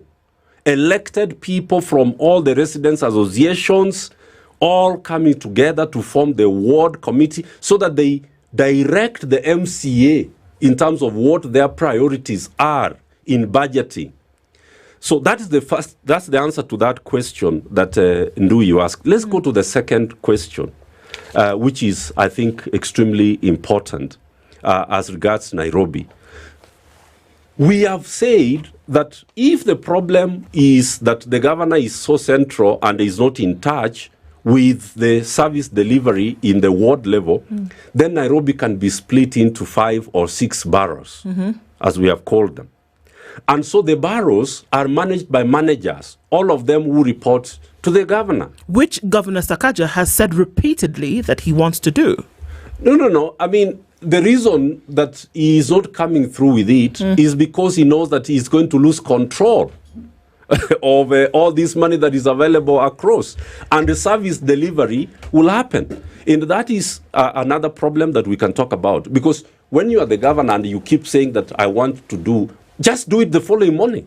You do it. Just do it. Present it. Let the MCS give you the act of the assembly that is needed. Roll out the boroughs. Appoint the managers. Start delivering service delivery.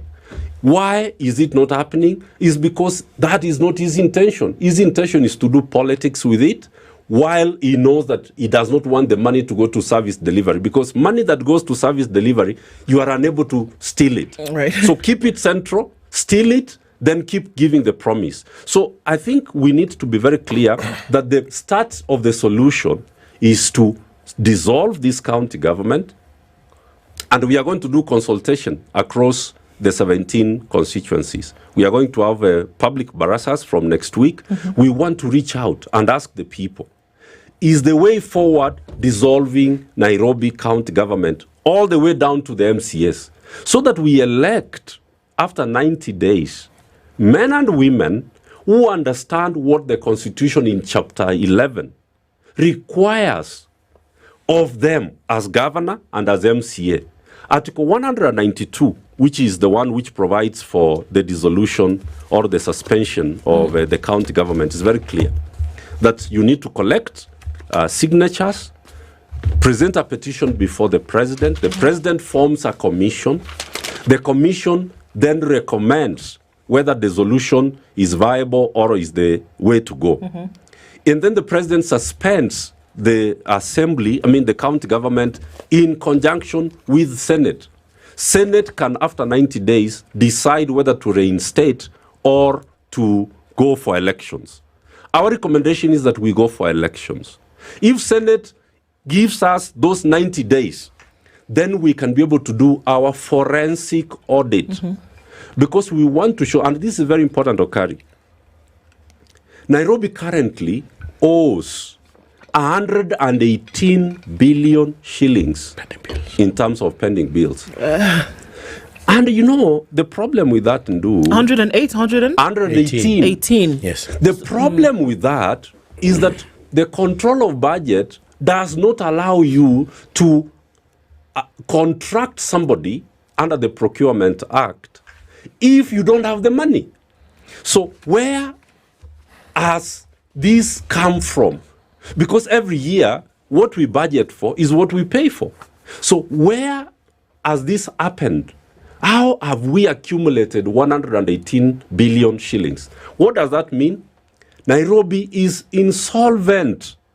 And that's what I want us to tell with Warutera. I want us to tell Nairobians that Nairobi is insolvent. You have to stop all operations for 3 years to pay people, because 118 billion shillings, that's 3 times the annual budget of Nairobi. Where did that money go to? I know where it went to. But because we that's can 6 only years of the budget. Yes. That's 6 years of Nairobi's own source revenue. Own source revenue. Own source revenue. And we know where that money goes to. So what the governor does currently, and this is criminal, really, because there are people who have supplied works, supplied goods, and supplied services. Contractors, tenders, and people who bid and did work. They have not been paid because the governor, I am told, and Watere can confirm because he knows this a little better, requires you to pay a percentage as a bribe upfront. 20%. Before you are actually paid for the works you did. So a lot of families in Nairobi are actually having their family members auctioned. People's businesses have been closed down.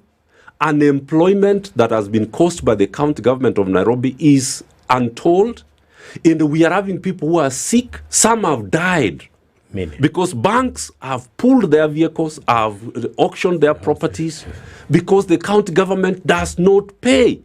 But where does the money go to? The county government is very easy to pay lawyers, quote unquote lawyers.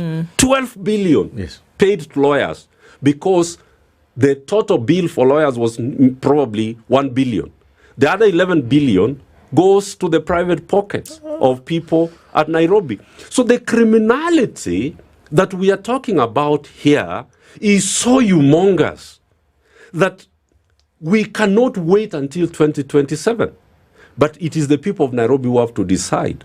Our recommendation is very clear, that if you want to salvage Nairobi from insolvency, and if you want service delivery to happen, you simply have to do the basics, which are in Article 192. In fact, I'm so glad that we still have good people like Cyprian, who could be of good service to this country. And I'm glad that you said you're good to learn.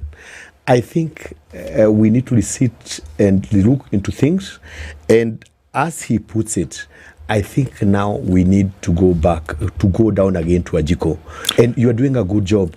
Let's recall the governor, the whole structures. For once, I agree that we must get it right. So if you're going back to Wanjiko, based on what Cyprian has raised, the idea and the template from Makueni that is given, that the power then, MCAs realize the power is not really with them, the power is with the people.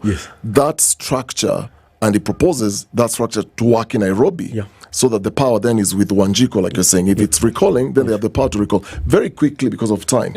I remember during the campaigns, one of the pledges Sakaja was making which was one of the key issues that MCAs have raised in his impeachment here, was failure to fully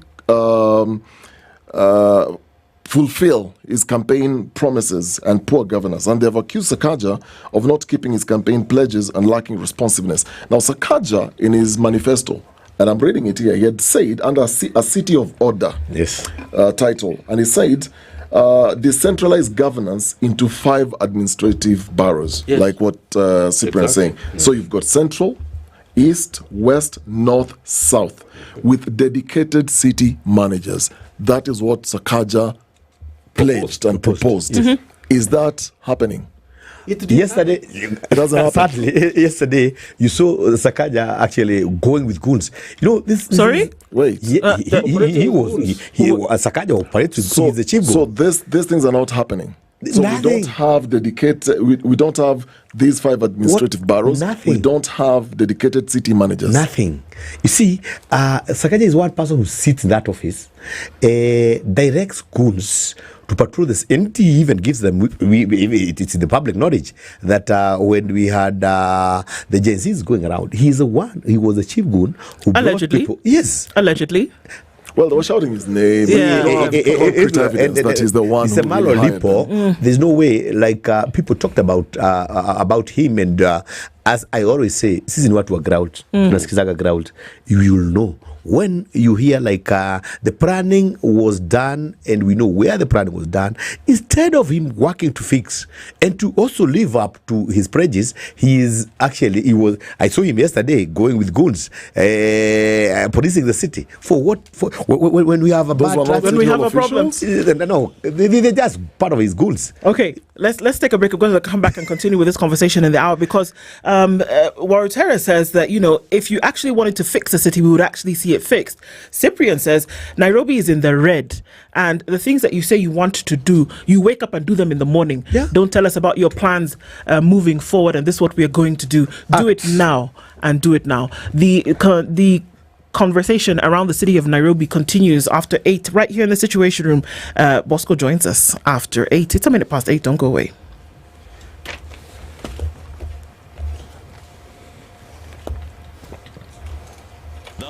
News from around the world. 94. Basi Sakaja tu aitwe tu siku moja kuja tumradue.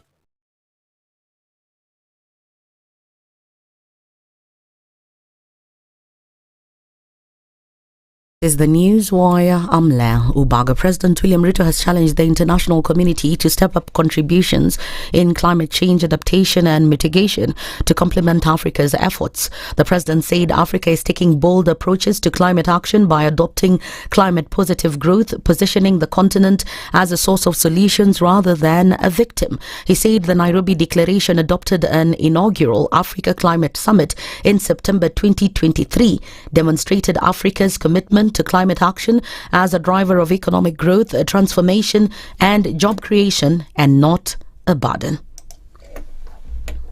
We have come a long way. Our potential is recognized.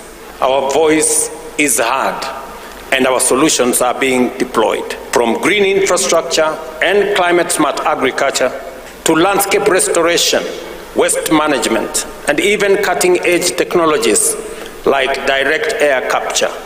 Across the continent, African entrepreneurs and communities are innovating and building resilience from the ground up.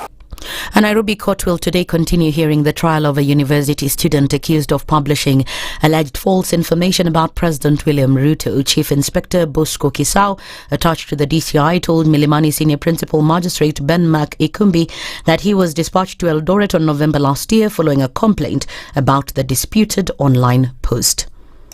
There's an aspect of the device which was paired to the subject number 1. Yes. Is it signed? It's not signed, Your Honor. It will not be signed, but it will indicate the... It's a photocopy? No, it's not a photocopy. Is it an original? It depicts the details which are stored electronically in the system. So those are the details that you are picking? Correct. Police officers in Kitale, Trans Nzoia County have refused to yield to pressure from a politician who is demanding the release of a suspected robber. The 30-year-old suspect was reportedly arrested in Matisi with an AK-47 rifle and 5 rounds of ammunition. The politician is said to have tried to persuade the police and even called a top government official, but his efforts were unsuccessful. The operation to arrest the suspected criminal involved more than 20 police officers. Citizens are now demanding that the names of politicians who are protecting criminals be made public, with Trans Nzoia County Commissioner Gideon Oyagi promising to continue the crackdown on criminal gangs. And finally, the International Human Rights Organization has raised, that is HRW, has raised concerns over what it calls harassment of its officials, that is the top officials in Kenya. The organization is urging President William Ruto's administration to stop the intimidation of Otieno Nyamweya, HRW's Associate Africa Director, who has been documenting serious rights abuses in the country. Nyamweya alleged he was facing harassment and intimidation because of his work, further noting that his work has often put him at odds with the authorities who do not like to hear the truth. That's the Newswire. I'm Leah Obaga.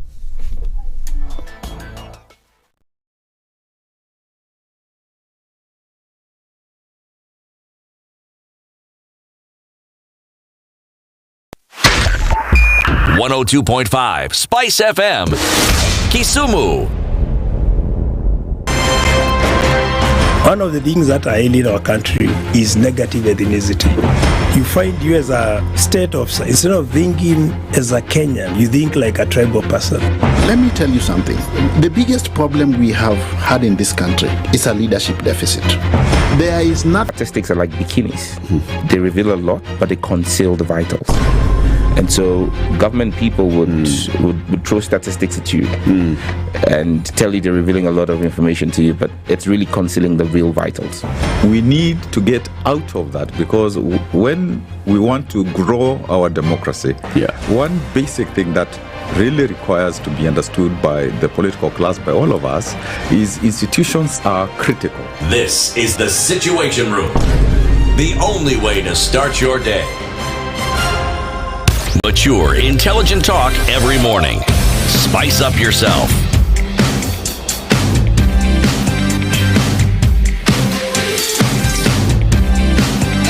Mornings done right. 94.4 Spice FM, Nairobi. Our conversations continue at 7 minutes after 8 o'clock. The Situation Room continues this morning, and our conversation continues with Cyprian Nyamweya, who is the spokesperson of Bora Tuki. I cannot. It does me a doozy on my tongue every time. A twister. A tongue twister, indeed. He's here with us. Peter Warutera, also former Roy Sambu Ward MCA.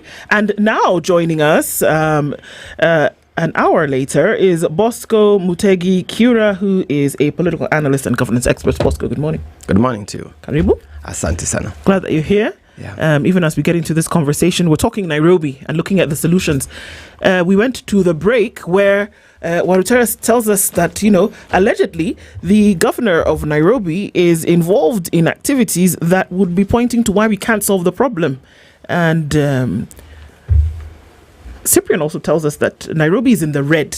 And what happens... Is insolvent. Is insolvent, actually. Is insolvent. And that what happens with insolvent structure is that you have to break it down. What makes a lot of business people rich is that they see something that's insolvent and they say, okay, or like a vehicle that has been written off, I can take the parts and construct it and turn it into something else. And so what they're saying is that you need to break this thing down, break it down to the lowest level, and let's look at management and administration from that lowest level, from estate committees, from people who are working, Nairobians themselves vested, to then, in this case, you need to have a trickle up kind of system of governance in the city of Nairobi, at least. Bosco? Yeah. What do you think? Let's throw you into the water right now. Okay, thank you very much. First of all, I wanted to request that as Bosco comes in, there's something you said. I wanted to locate Nairobi. Okay. So that Bosco comes in. Nairobi is understated.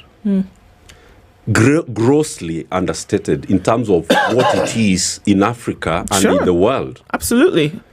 Nairobi is the only city with the UN headquarters in the whole of the Southern Hemisphere. For 2 UN offices.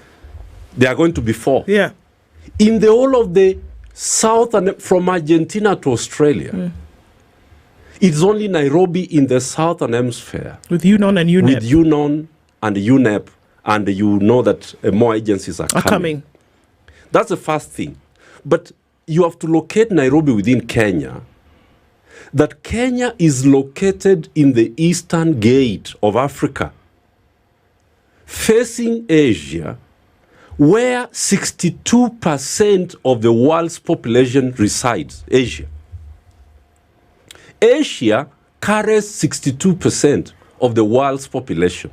If you add Africa's 1.4 to Asia's population, you have 73% of the world. That is where Kenya is located. And Africa, right now, operates from Nairobi. All our international organizations that I work for and I work with have moved their offices from Pretoria, from Nigeria, from all these places. And we have now 6,400 headquartered organizations and agencies in Nairobi. Wow. So Nairobi is not a kiosk. Nairobi is not a kiosk. Not your shanty town. Where governors don't even go to the office. They operate from somewhere. It is like you are running a kiosk. So this is the tragedy that I see. And I liked what Warutere said about Sonko, because Sonko was a do-it-yourself kind of person who could wake up and ensure that roads are being built in Dandora, and he had certain positive, but that is not the CEO you need for Nairobi. The problem is that the other governors have performed so badly that we remember Sonko, But you have to remember that under Sonko, things became so bad that we had to bring in General Badi Ali into town to help with the 17 hospitals that were built. Yep. And you were in the county. I was the chair of health, actually. You were in the chair. You were the chair of health. Yes, I was. That time. Yeah. So the inability to deliver is so inherent in the incompetence of the governors that we have held. So I wanted to give that backdrop and locate Nairobi, so that Nairobi is understood of what kind of a city we are talking about. This is the most international city in the whole of the Southern Hemisphere. Let me give you a small fun fact, and I'll stop there so that Bosco can come in. Nairobi is the city with the second largest number of Catholic houses outside the Vatican. Outside the Vatican. Not in Brazil, not in America, it is Nairobi which has the second largest number of Catholic houses outside the Vatican. If you go Nairobi from Westlands to Catholic University, those are Catholic houses you see there. Catholic schools, Catholic nuns, Catholic fathers, Catholic houses, all the way to Catholic University. So when somebody says that he or she wants to be the governor of Nairobi, they need to understand who the client is and whether they can measure up to the job. So that when we are saying that we want to elect people, the first thing is, are they aware of the job description and what is expected of that office? So Bosco can come in now. Bosco, go. There's a platform for you now. Go. Okay. Thank you very much, ladies and gentlemen. It's not in my nature to be late. Actually, I always turn up for my interviews very early. Lakini leo jam imenifanyia ile kitu. So in the spirit of the challenges we are having as There's a county, another issue, jam is in Nairobi.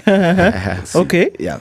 So to jump into this, I would say Nairobi is a unique county with a fair share of its own challenges if you compare it to other counties like Mombasa, Kisumu and all that, even if those are also cities. Because why do I say this? Because as you had said earlier, What we require in this Nairobi County is public participation. That is why you have seen the MCAs came out and said we are not being heard, we are not being listened to, and it is a problem that has been there previously, even with the Kenya Kwanza government. You remember the story of Gen Zs and the issues that Gen Zs raised, and the government acknowledged that we have not been listening to the people and being able to listen to the people and say, these are not the things that us as government want to do for the people. We should be listening more. What do the people want on the ground, so that we can absorb and appreciate their ideas as we bring in.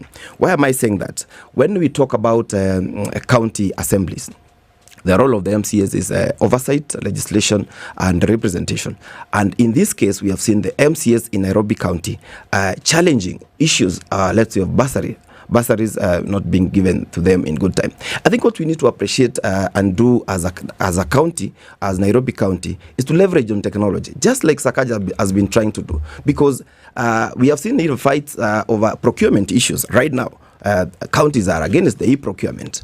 I think could be the implementation of the e-procurement all over the counties, all over the country, could be haste, as we say, but it needs to be. We had even SHA implementation.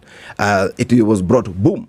I think the system and the implementation of technology could be leverage on technology to help reduce corruption, improve on development. However, the implementation of it also has a part of it and helping in development issues. Why am I saying that? Because when you look at the world we are in today, if you want to control like traffic, which has affected me to come here, we should be focusing on AI, controlling traffic with AI, no longer using the hands, police, marshals on the roads, because this was bringing, they said, to be chaotic. Because if we have AI, for example, it can be able to detect this route has more vehicles at this time than the other one, and it is able to synchronize and be able to control traffic seamlessly. That's my thinking. I hear you, but then one has to ask, it's very difficult for you to build on something for which there's no foundation. Yeah. And that's in development circles, this is what we say, that you must have the very basic in the beginning in order for you to build on it going into the future. I'm sorry, but you will not be able to have AI-powered traffic lights when you have heaps of garbage in different areas of the city. Still, till in 2025, we're talking about a city with the characteristics that Cyprian has mentioned, and we have garbage issues. We have open manholes in the city. I dare you, and this is not because I have a board of something to do. Try and walk from railways to the top of Moy Avenue and see if you can do that seamlessly without an issue. These are the issues that we are talking about. Can we build on a technological future high-rise on a foundation that is flawed? Can we do it? Let's be realistic. Can you build on a foundation that is cracked?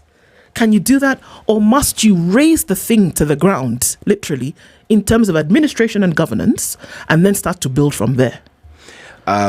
Previously, if you look back at Nairobi County, no governor has been able to do even 2 terms. Why? Because if you ask me, from where I sit, Nairobi, as I said, Nairobi challenges are unique. And that's why you will see a governor tries to implement. I'm not advocating for Sakaja or trying to hold his brief or anything. I'm just saying this. If you look at Kidero, if you look at Sonko, if you look at NMS, why was the NMS brought in? The NMS was brought in because there was a breakdown. And that's why the national government felt we need to try and try to sort out this mess as a national government. That case shouldn't have happened because the constitution is clear. This is devolution. It should have been implemented through devolution. And why I'm saying this is if you look at what is happening, you realize, let's say garbage. Let's go, for example, for garbage. If you have in Nairobi, if you have a garbage issue, sometimes these things called cartels. Ukiguza garbage, you realize it has interest with someone. If you touch the electricity, you realize there's someone who has, like the example you just given. So I think what we require in Nairobi County is to hold the bull by its horns in terms of leadership. The leadership needs to go out there, have a clear plan, a strategy on how to sort this mess, and not doing things haphazardly. Like we cannot shoot from the dark, right, left, and center. So in my opinion, I think we need to leverage more on technology. We have seen the current county government trying to leverage on technology in terms of parkings and all that. But we need to do more on that, because if we don't reduce the current leakages, wastages, and all that, if you don't pull it together and try to streamline these issues, they are going to affect us at the end of the day. But public participation of the day is the key. But do you know every day on this show, we go through the newspapers. Yeah. We go through the Auditor General's report, control of budget reports. Yeah. We look at all these things. Yeah. And a key highlight and what the constant pattern in all these things is leakages are not happening because there's no technology. It's actually happening because there's technology. Yeah, the thing is, if you try to look at systems that are in government, if you look at systems that are both in government and at the county level, I can go through a whole list. I may not even have the time. You look at this whole list, the Auditor General questions, this should have happened, but this didn't go through the system. The systems exist from SHA to issues of capitation, to NEMIS, to IFMIS, to all the issues. There is Uadilifu case management systems. There is Huduma Kenya Center systems. There is e-citizen platforms. All this, but the amounts of money that are actually siphoned through these technologies, it is because there are human beings behind them. Exactly. So I may disagree with you on that point, partly. That yes, technology can solve certain issues, but if you look at the case of Nairobi, as Ndu said, all the issues that were raised by the MCAs, technology will only solve a very small percentage of this. Yes. The bigger part is what you refer to as governance and leadership. And my question to you is, you said no governor in Nairobi has actually gone for 2 terms, but you never stated exactly why. Why don't we have that?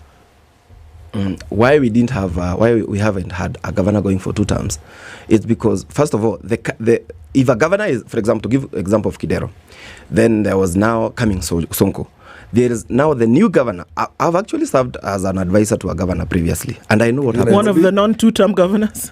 Not quite. Okay. So mine went for 2 terms. So I'm saying, I know what happens in the counties. So there's a lot just to tell you, there's a lot of nepotism in employment. There's a lot of corruption. There's all that in the counties, because counties have now been reduced into Nairobi is a city, but sometimes in the other counties it's reduced into a village-like or a family-like kind of an affair. Because I will employ Mweshimiwa here because he's my friend. I'll employ this other person because we are related one way or the other. So I agree with you entirely when you talk about leadership issues or governance issues having played a big role in not solving our problems in the counties. But what I'm saying is, if, for example, a new governor comes in and he tries to shelve all the other projects the other governor had done, or tries to implement new projects, and then he says he doesn't want to pay pending bills from the previous government. We have all these problems in all these counties, and especially in Nairobi also. So I think this is one of the things that makes a governor not even to run for or to go for 2 terms. For 2 terms. Allow me to ask this question, and this is for you, Cyprian and Warutere. I liken these issues because we say that we know the problem. We are aware of what the issues are. We say, there are cartels, and I can't touch garbage because it's run by somebody. I can't touch electricity because it's run by somebody. I can't go and insist on the money coming in because there's somebody who has a vested interest. It's a cancer. And I liken it to a medical report. Where have you ever heard that a doctor or a diagnosis will be cancer, and the doctor says, you know what, I have the tools, I have the wherewithal, I have the resources to cut this cancer out of you and to stop you from being sick in the future, and then give you this treatment, and then we see how it works, and then eventually you go into remission. Where have you ever heard the doctor says, you know what, if I cut this cancer out, it'll interfere with, it's been comfortable in your body for a while, and it's going to leave a hole there that the rest of your organs don't like. So let me just brush it a little bit and see if it'll go away. No. The doctor cuts the cancer out and you see if you will survive. Do we ever have a situation where people say, well, because they're cartels, we can't really fix it. And because, we owe allegiance to somebody else, we can't really deal with it. It's like likening it to a cancer that the doctor keeps flirting with instead of cutting the thing out. You see, the issue of the garbage. About 7 years ago, about I think 9 years ago, some very, very, very serious consortium of experts came in. They wanted to turn our garbage. I'm sure all of you have been to Dubai. Yes. You see how the garbage is treated and it works. It's powered and Singapore is the best. Singapore is the best example. That's something that can be done at the Dadora's dump site. We went there and the expert came in, but the governor then asked for a whole billion to an expert who wanted to give a solution for that garbage. And 5 years ago, I think we went to London with Governor Sonko. We had a similar problem. This garbage is Aliu gold if it's handled well, and it can actually provide very serious solutions for this country. Why has it never been handled, by the way? Because of interests, because of people. Like currently, the person is carrying the garbage. The reason why this is personal to me, I went to school at James Gishuru Primary School for 8 years. James Gishuru is just right. The Dandora dump site is just across the fence. So growing up, going to that school, I went there the other day. And what I discovered, the garbage is still there. Actually, it is seeping, the water is seeping into the school. Exactly. So kids cannot play football where we used to play school when I was there. The garbage is actually overflowing into the school compound through the walls.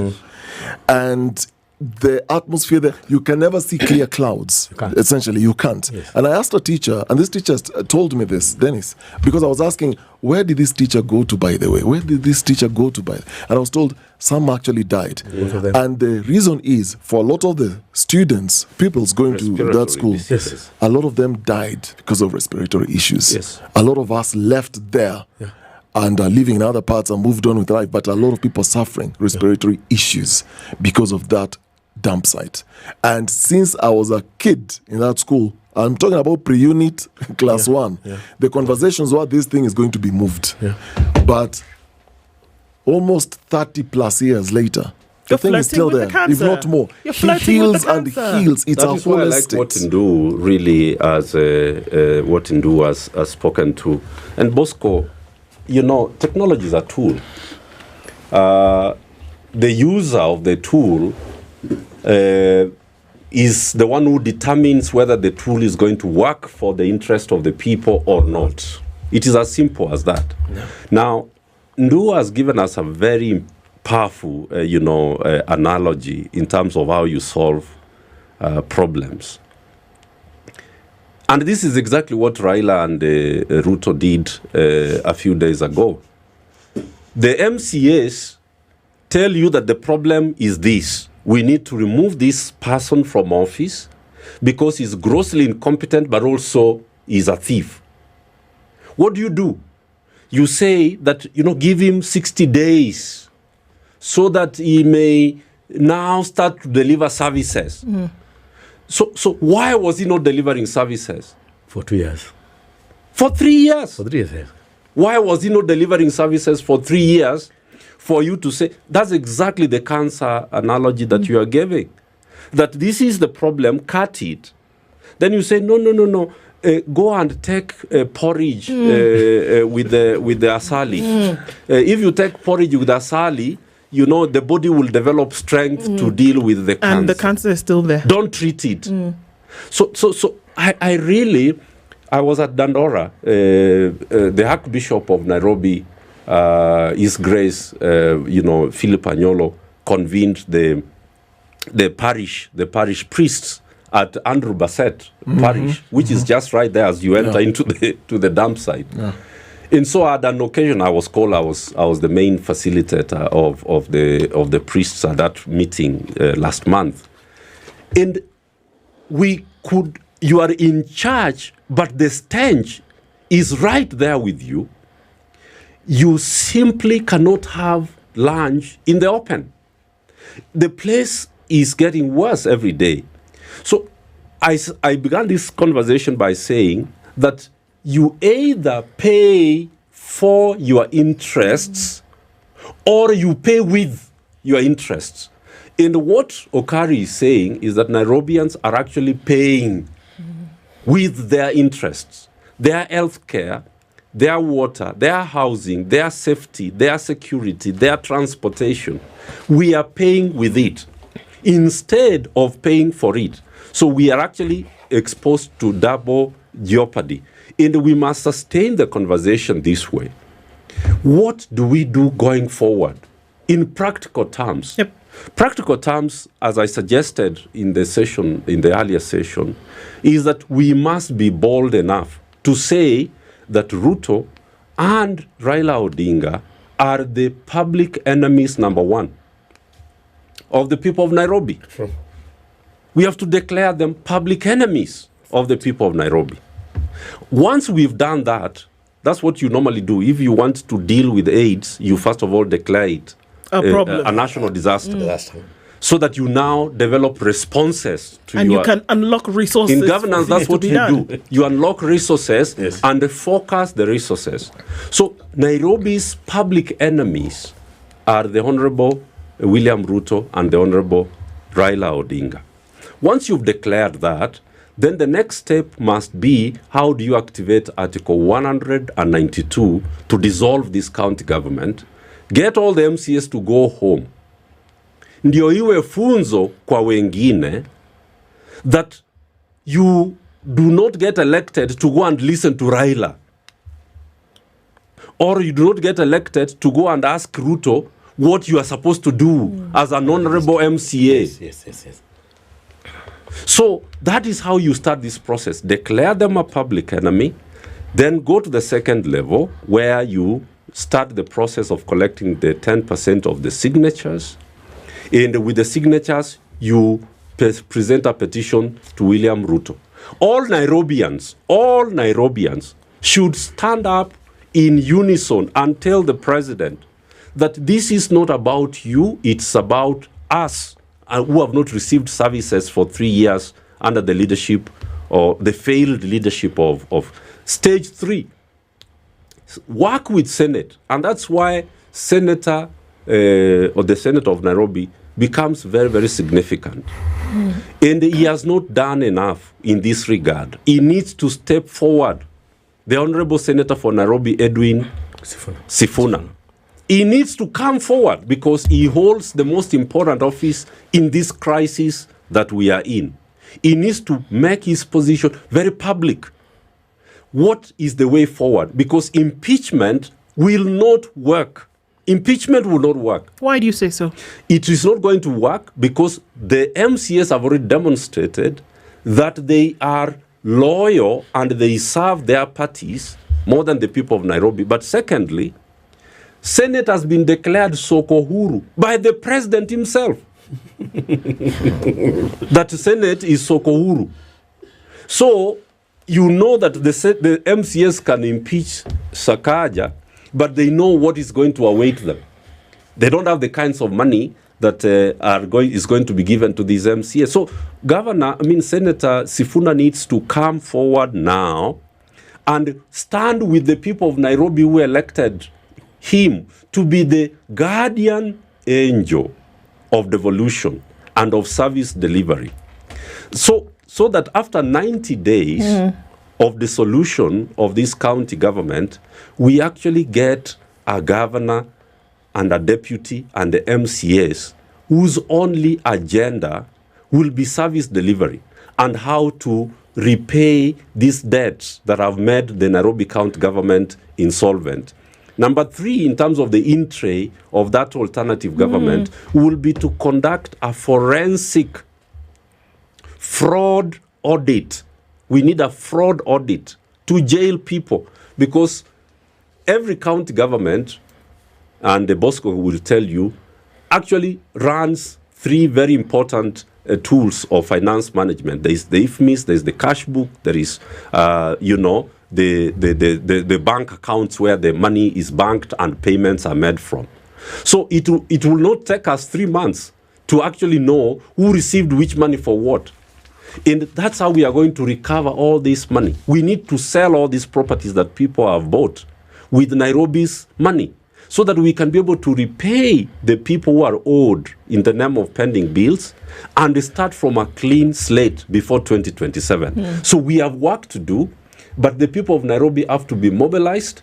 And because we know how the national government works, we need Senator Sifuna to stand in the gap and help us to actually rescue Nairobi. In fact, before we get out of that, before we get out of the discussion, I think going forward is critical that we need to sort out the issue of the caliber of leaders that lands both the county and the national governments. I retaliate, and I am saying it up to the 10th time, I've said it over and over again, that we need to have serious graduates elected into these offices, independent with integrity, people with integrity, yes, who ethical fiber, who can stand up, who are able to stand up and tell the party leader that this indeed is a mandate. If you have a vote, come to the assembly, but then if you don't, then allow us to do our jobs. And I'm glad we have people like Ruth Odiga. She said it candidly. She told the brother, no, what you're doing is not right. We have people who have a mandate. We have people who are elected by the people. Kindly step aside, allow them to do their thing. This is what the kind of sabotage that this Laila Odiga and William Ruto are doing. They are a huge service to the people. And I'm hopeful that the Kenyans are not stupid. They are looking into what is happening, and come 2027, tukienda kwa kusikiza ground, we'll have to send William Ruto, we'll have to send Sakaja, we'll have to send the Lailas, the Raila Odigas of this world home and tell them that this destiny is our business and that this destiny must be done in a different way. We have to tell the Sakajas of this world that you didn't meet our criteria.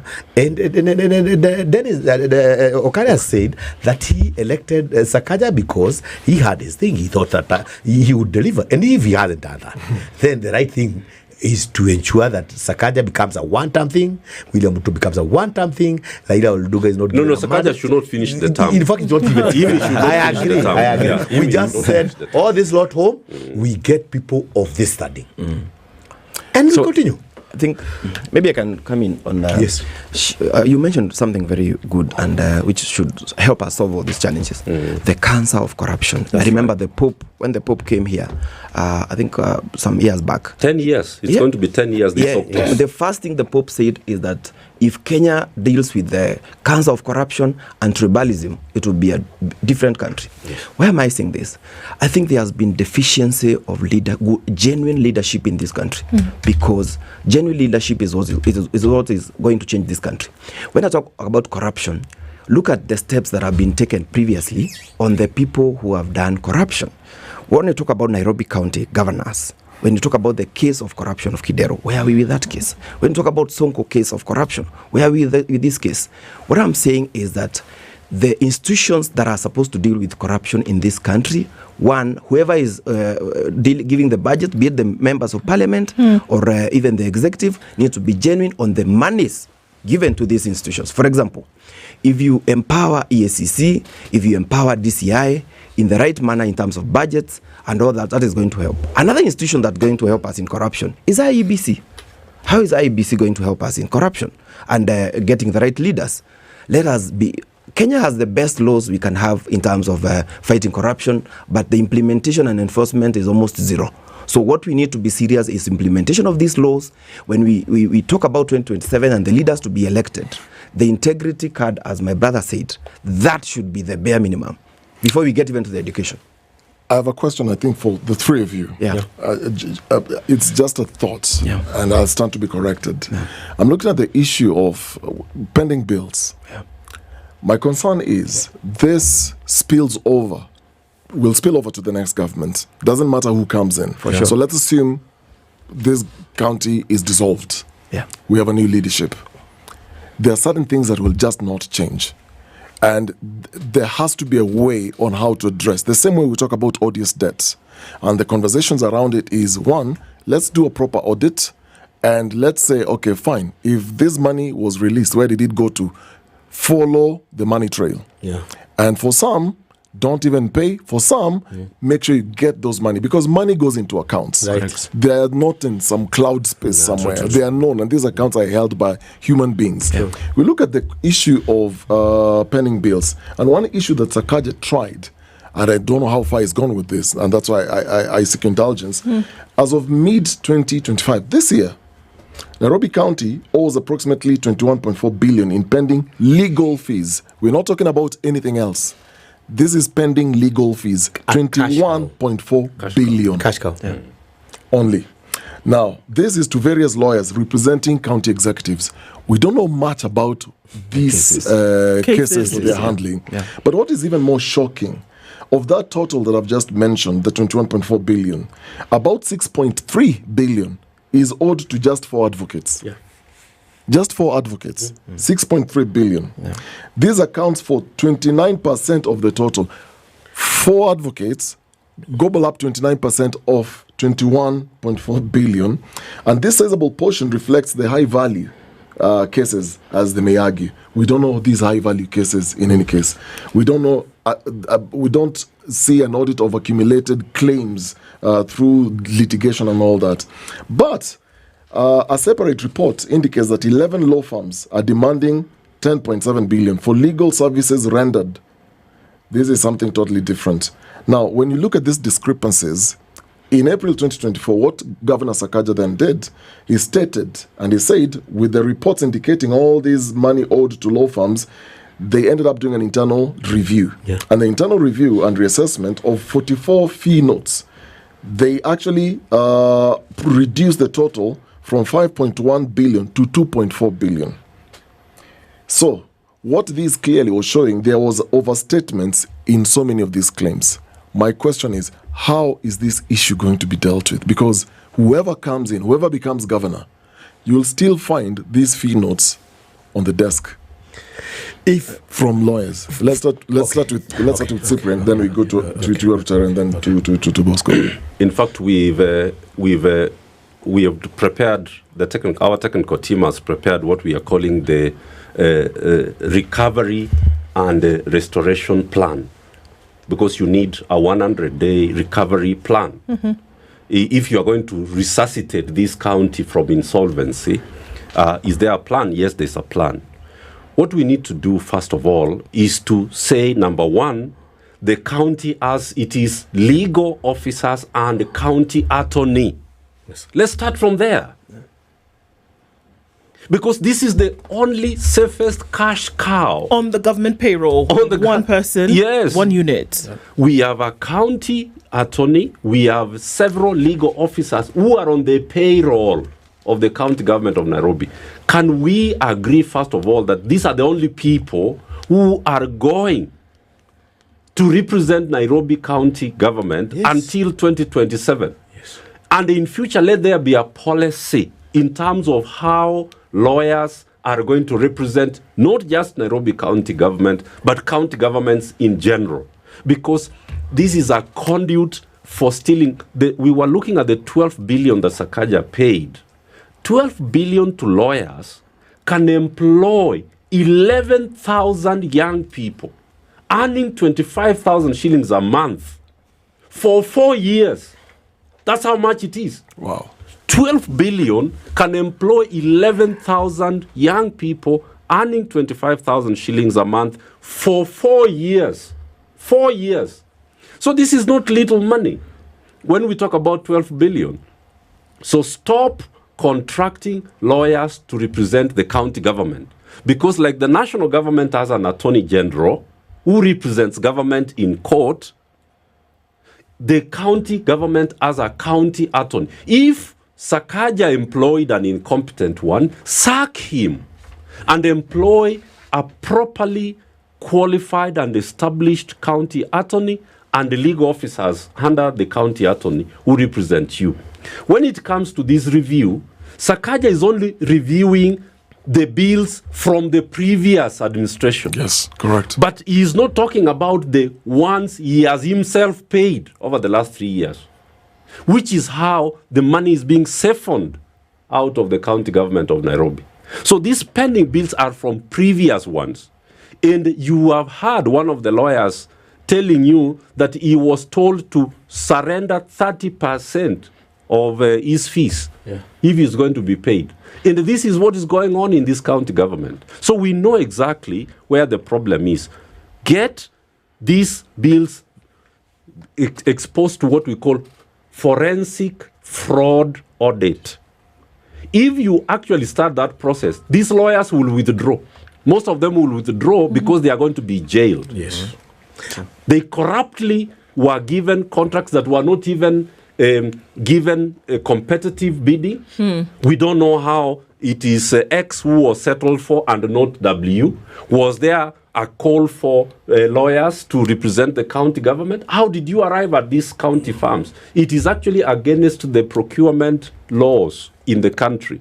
So we are going to solve that problem very easily, and that's the formula. Thank you. Going forward, deal with the county attorney's office, and you lower the amounts of fees you pay to lawyers.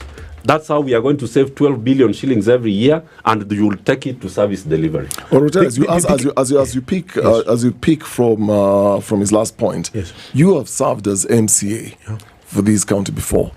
When these bills, legal fees come up, are you as MCAs aware the county is having this particular case and there is this particular law firm that is handling these cases, so that you get to the tune of this ridiculous amounts of billions owed as pending bills to lawyers? That again boils on the competencies of the elected leaders. We still have good people like Chege Maura, the guy we were with here, the SG, for all the counties in the country. We have good people like Waidera Chege, Karani, people who are of outstanding character. I want to really thank what Chege Maura has stood for the county, the counties as in general, basically. I want to thank Waidera Chege that she's been a still woman who has really worked to ensure that corruption is gotten laid completely out of the county. However, not until we have many of Chege Mauras, not until we have many of Waidera Cheges, not until we have many of the Kalanis, that we are going to get things right. I've said and I repeat it again, the issue of the legal fees is a cash cow for both the executive at the county level and at the national levels. We know the people who are collecting garbage and they boost all the time. We know the guy who has about 300 trucks is the one who is collecting garbage for the county. He represents a special interest of a big man somewhere. Cartels are the owners of this government, the party leaders. These are the people who are micromanaging and controlling us. But these cartels are human beings. Who are these people? Because we keep talking about cartels. Yes. And as Nairobians, we have a responsibility. Yes. To ensure that we empower people like Chege Maura, people like Waidera Chege, so that they can come up and probably try to control those MCs so that they can stand up and tell Laila Odiga, what you're doing is wrong. Laila Odiga, you are not elected as a representative of this county. You do not have a vote here. William Ruto, you don't have a vote at Nairobi County, right? Until that is done, then we still have this mess, we still have the cartels, we still be told that the piling bills are piling up. Why is it that we have a county outlay, as my brother here has said, and yet we cannot get a small department of lawyers to work for the county and ensure that the 12 billion that we are talking about, the wage bill, I think currently is at about 1.2 billion. So the 12 billion is enough to run a county for a whole year, for heaven's sake. Why not have a department, just a small department, pay well lawyers well, let them represent the county. Let's get this gap filled up, and that man goes elsewhere. That is our problem. Now, until we get it right, then we will have a huge city, piled by garbage, and will always be complaining. I keep saying that we have 47 corruption outlets in this country. And the problem we have first is the outlet. I've worked in a county, as I've said. The easiest and the best way that governors do corruption is two. One is on the pending bills. Two is on the using advocates. So on the pending bills, let me ask you, government operates on budgets and budget estimates and all that. So when you meet a whole list of pending bills, which were already, the guy did the work, the money was allocated, but you have now suddenly said this cannot be paid. But let's assume all this work was properly documented, tenders done and all that. This guy was given this job. He was given a job because there was a tender, there was an allocation of development and all that. So when they don't pay all these pending bills, they then do allocation of these funds elsewhere. That's where the corruption happens. Now, on the cases, Thank you so much, Bosco, breaking it down. Yes, because that is the point we have been that is what trying is to happening. make. So on the advocates issue. So wait, before you even move to the advocate, because you've raised a very, like Cyprian say, a very, very good point. So these are two outlets It's very easy. county. So on this one for pending bills, yes. So let's say I've come to your county, you're the governor. I've been contracted to put some iron sheets on some roads, whichever border sheds, whatever. Yes, correct. And let's say we agree you're going to pay me 10 million. Yes. 10 million to put those iron sheets. Yes. So you don't pay me. Yes. Okay. But that money is still in the budget. Correct. So you reallocate. It was approved. It was allocated by the MCAs and the executive. It went through the budget process. It was approved. So it's money already almost being So spent. on paper, I'm essentially supposed to be paid 10 million. You have already been paid. But the governor can still make a decision to reallocate this money elsewhere. Exactly. And is there a paper trail to this? Is there documentation of this? Or how does it work? You can, yes, there's paper trail. But now, what happens in the counties? In the casing point of Makueni, for example, Kifuda Kibwana, you remember that issue? When he had issues with the MCAs and all that? It was just an issue of interest. So the MCAs are making noise because they have not been Japata Yao. And the moment he started engaging them, not necessarily Pata Yao, he started engaging them whichever way, they cooled down. So that's what happens in the counties. So this money, the 10 million, again, it gets reallocated, let's say, to put some pipes for something. Or MCAs are given as what development. So that money disappears like that. So the MCAs will be quiet. Are we together? But on paper, that 10 million is supposed to come to me. Exactly. It was already approved for you, and it went even through the process and all that, but it was not paid. So the pending bills issue is not because there is no money. No, there's money. No. And now there's other issue of national government delaying payments.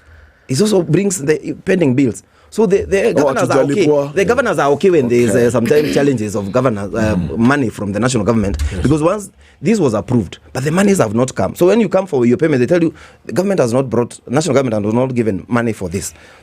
So over time you'll be told come next week, come. Then the other governor comes in the next year. He finds a whole 2.3 billion pending bills. That money was allocated from the previous regime, but now that is his money now. Let's go to this thing of lawyers. Lawyers is very easy. Lawyers, what the county governments do is a county will have a county attorney, will have a legal advisor. Like governor can have even 2-3 advisors. We'll have a legal manager, legal assistant, a whole department. Guys getting salaries. However, when it comes to cases, every time the work of all these guys is just to tell an advocate, here we have some instructions for you to go to court. And the money will not be paid to whoever, it will be paid to the advocate through the advocate's account. So once the money is paid through the advocate's account, that's where they get their cut. And that's how the money is siphoned. So wait. That's why you had the case of that's why you had the case of Kidero, a lot of pending bills. Sonko, the same thing. Yes. So that's what happens in every, not necessarily in Nairobi only. The problem is that in Nairobi, the figures are big. Exactly. Yes. That's depending on which law firm you're going for. Let's take some baby steps to just have a full picture of what we're talking about here. Because this is so revealing. So, assuming you're the governor, there's the county attorney. So, somebody, let's say Susan, has decided to sue you over something in court. So, as the governor, then you're going to your people. Then this is the case. They're not handling the case. So a lawyer has to come in. They don't handle anything. They don't handle anything. They just prepare Who documents. chooses these lawyers? Is it the governor who chooses which lawyer to work with? Definitely. It has an influence with the governor and the county attorney in the end. So there is no process this goes through. So it is the governor who decides, I want to work with the CPN to be my lawyer. Yeah, for their interest. In terms of legal fees, is there standardization? Or if CPN comes to you as a lawyer, you can say my fee is and you see what 50 they will million. do. And you see what the county will do.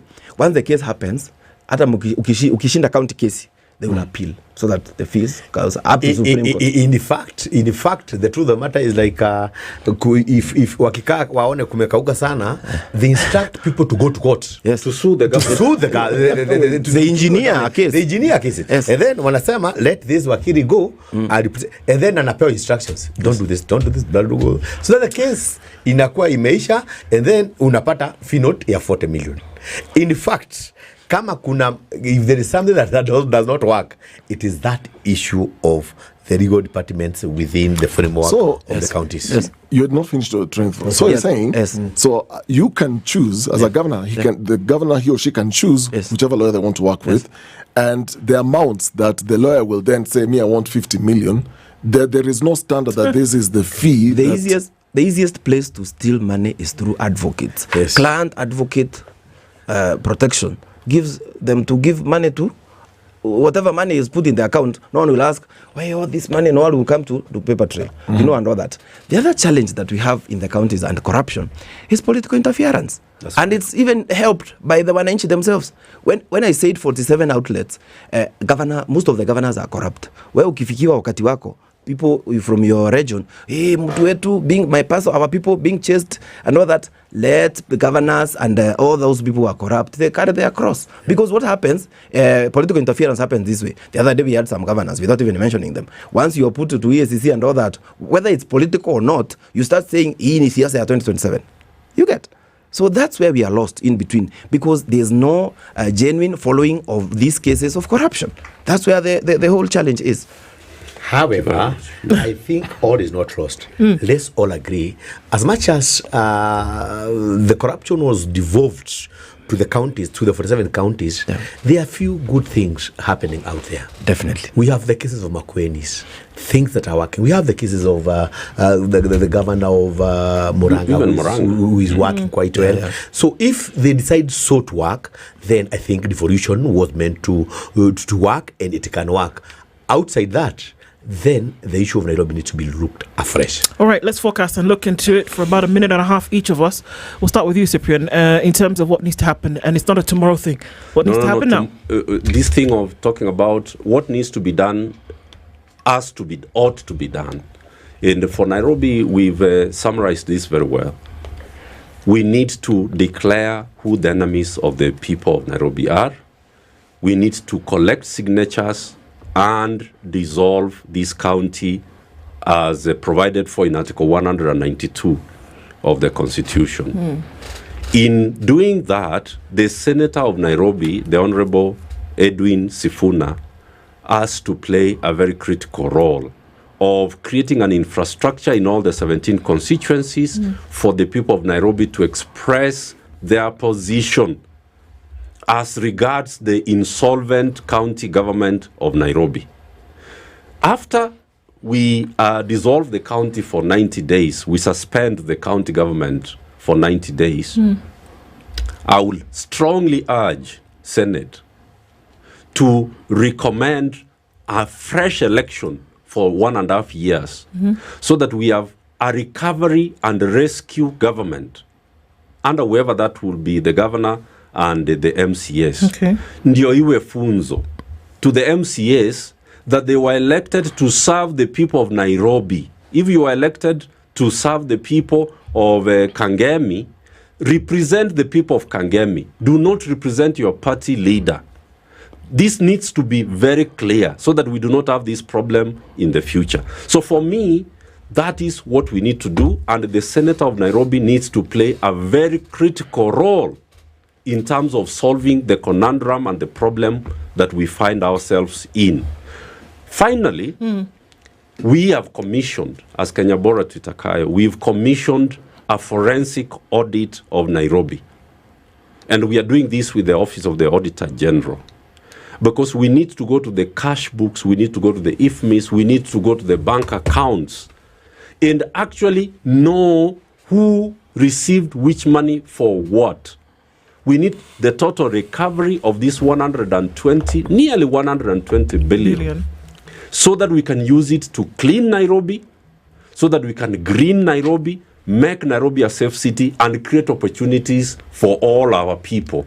Because we do not want to pay with our interests, but we want to pay for our interests, which is service delivery. Indeed. Thank you very much. I think Cyprian has really captured our moment today.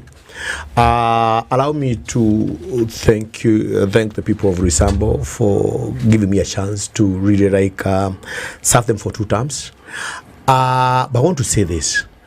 As I look forward probably to getting time to serve them again, how I pray that we will have our Mandela moment on 27th of November, to start by using a big broom to sweep off all the bad leadership. Let's start by getting the best people into the market to ensure that at least we have leadership of integrity, people who can represent us, people who have the interest of this country at heart on 27th. So that going forward, at least we say we started somewhere. We have learned our lessons, and life is about learning lessons. On 27th, kama watu wa kusikiza ground, tunaomba tu tupewe wale watu ambao wanafaa, so that they can take us to the next level. Indeed. Asante. Bosco? So I would say in summary, as my colleague Mwashimwa said, there are good things that have been done previously by counties. Sakaja has his own challenges, has his own flaws, but we have seen he helped some families in feeding program, which he had initiated. He had a BRT system they want to implement and all that. However, what needs to be done in this county is public participation, very critical. Because if you push your agenda to the people, they will reject it, it will not work. And the best way is to approach the people, as you said, from the ward level, village level, ward level, sub-county, coming way up this way. Because that is the only thing that is going to help our country. Lastly, the way to fight corruption in this country is to help and have our institutions well empowered. Because once we don't do that, that will not happen. Even if we keep saying every day, as my sister talked about the cancer of corruption, that is what is eating our counties. That is what. Lastly, I want to say this. I have always been advocating for reduction of counties. And Boma's draft had talked very well about 14 to 18 counties. That is what is going regional to governments. Yes, regional governments. That is what is going to help our counties. Absolutely. If you look at economies which are doing well, like in Africa, like South Africa, they have got 8 regions. The High Commissioner who just died the other day, I was with him the other day, was telling me South Africa want to reduce that to even 5. This constitution was very ambitious, if you ask me. 47 counties. If you look at United States of America, it has around 50 states. One of the states, like California or Texas, has only. It has California has around 4 trillion USD economy, which is even bigger than. So we cannot adopt that constitution to implement it here and expect it to work. So we have challenges on that. Indeed. Thank you very much. The discussions around Nairobi County are not going to end today, but it's good that we're able to open up a lot of these insights and got people thinking in several directions, and looking forward to a time where we'll have the promise behind us. Cyprian Nyamweya is the chairperson of Kenya Bora Twitter Kyle, as well as Peter Warutera, former member of the County Assembly of Roysambu, also Bosco Mutegi Kiura, governance and policy expert. Thank you for being with us this morning. Asante. Thank Good you. morning. Thank you. Asante. 2 minutes past 9. Thank you very much, Ndu. That was good.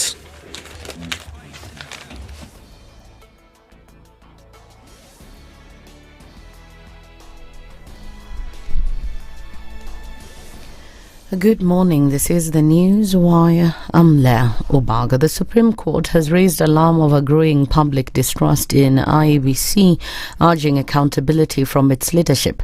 Chief Justice Martha Koome, her deputy Philomena Mwilu, and Justices Njoki Ndungu, Smoky Manjala, Isaac Lenaula, and William Okoh described the situation as worrying, given IBC's critical role in managing elections. CJ Martha Koome noted that the erosion of trust has developed over years, largely due to political interference and attacks on IBC officials and failure to implement necessary reforms. Echoing similar concerns, IBC Commissioner Dr. Alutalala Mohana told SpiceFM that politicians are responsible for undermining the commission and fueling public mistrust. Our politicians ought to help IBC to overcome this trust problem. Because what happens is that our politicians on both divides engage in talk that is not helping to unite the population. You've heard some politicians saying, this one, we have it. For a fellow who is in the village, that breaks their hope. Hii imeenda. Sasa kama imeenda, tutakuja kupiga kura kwa nini? As a commissioner of IBC, I'm here to speak about what it is that is the perspective of IBC. It is not practical. It is not possible for any politician to steal an election in this country. And the mystery surrounding the disappearance of fisherman Brian Odambo deepened on Monday after a witness testified that he saw his motionless body in the custody of Kenya Wildlife Service rangers on the day he went missing. Appearing before Principal Magistrate Kipkurui Kibilion, prosecution witness Michael Rono, currently serving a 4-year jail term for illegal fishing, told the Nakuru court that at least 6 fishermen were assaulted by KWS rangers on the same day Odhiambo vanished. Rono testified against 6 rangers who are facing charges of Odhiambo's abduction. A second witness, also serving a sentence for illegal fishing in Nyandarua, corroborated Rono's account. Both men identified Odhiambo from a photograph presented in court and pointed out the rangers accused of abduction. Former LSK President Nelson Havi has said President William Ruto has the ability to make leadership reforms for the benefit of the people, despite being surrounded by selfish individuals. In an interview with Radio Maisha, Havi said Ruto's 3 years in power have revealed that the president has the ability to fulfill his promises, but there is a network of people who have crippled his performance.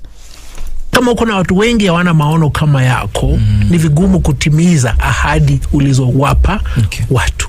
Hiyo ndio shida kuu alionao. Amebeba mzigo mkubwa. Katika hekalo lake kuna panya wengi sana wanaofuja, wanaoleta hasara. William Samoei Ruto mwenyewe ni mtu aliye na uwezo wa kuleta maendeleo, lakini amezingirwa, hana uwezo sasa kutokana na kuzingirwa kwa wale mapanya wengi waliojaa katika ikulu. Hawezi fanya kazi. The body of a 2-year-old boy missing for 3 days was found drowned in the Nandamanyo River, Kakamega County. He had been reported missing since last week, Wednesday. Police moved the body to the mortuary for autopsy and further investigations. In Kajiado County, police are probing a suspected murder after a 4-year-old boy was found dead in a pool of stagnant water 2 days after disappearing while with his father, who is now in custody for questioning. That's the News Wire. I'm Lea Ubaga.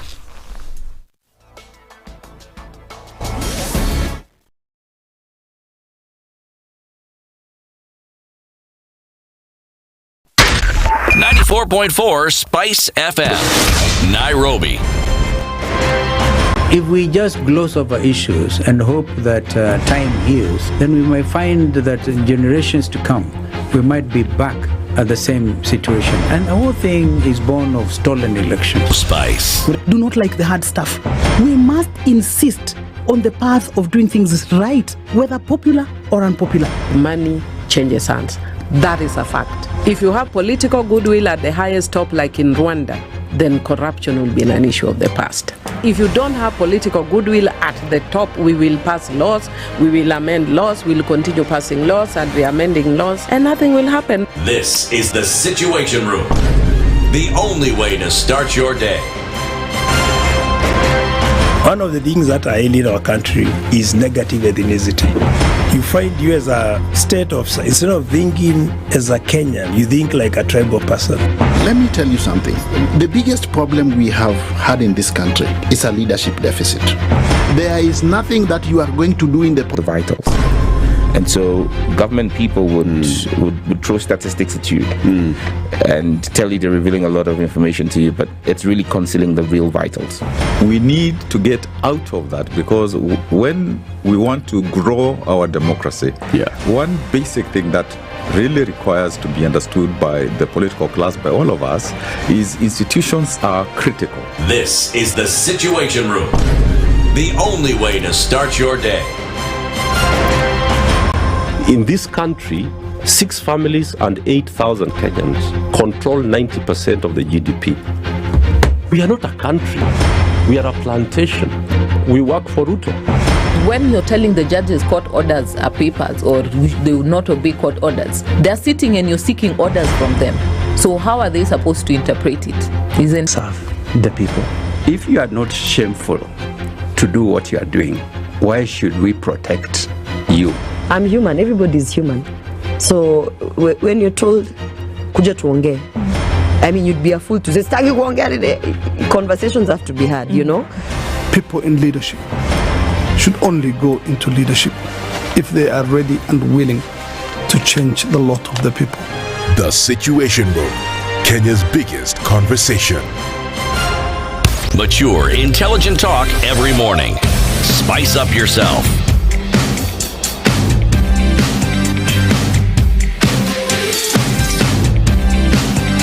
Mornings done right.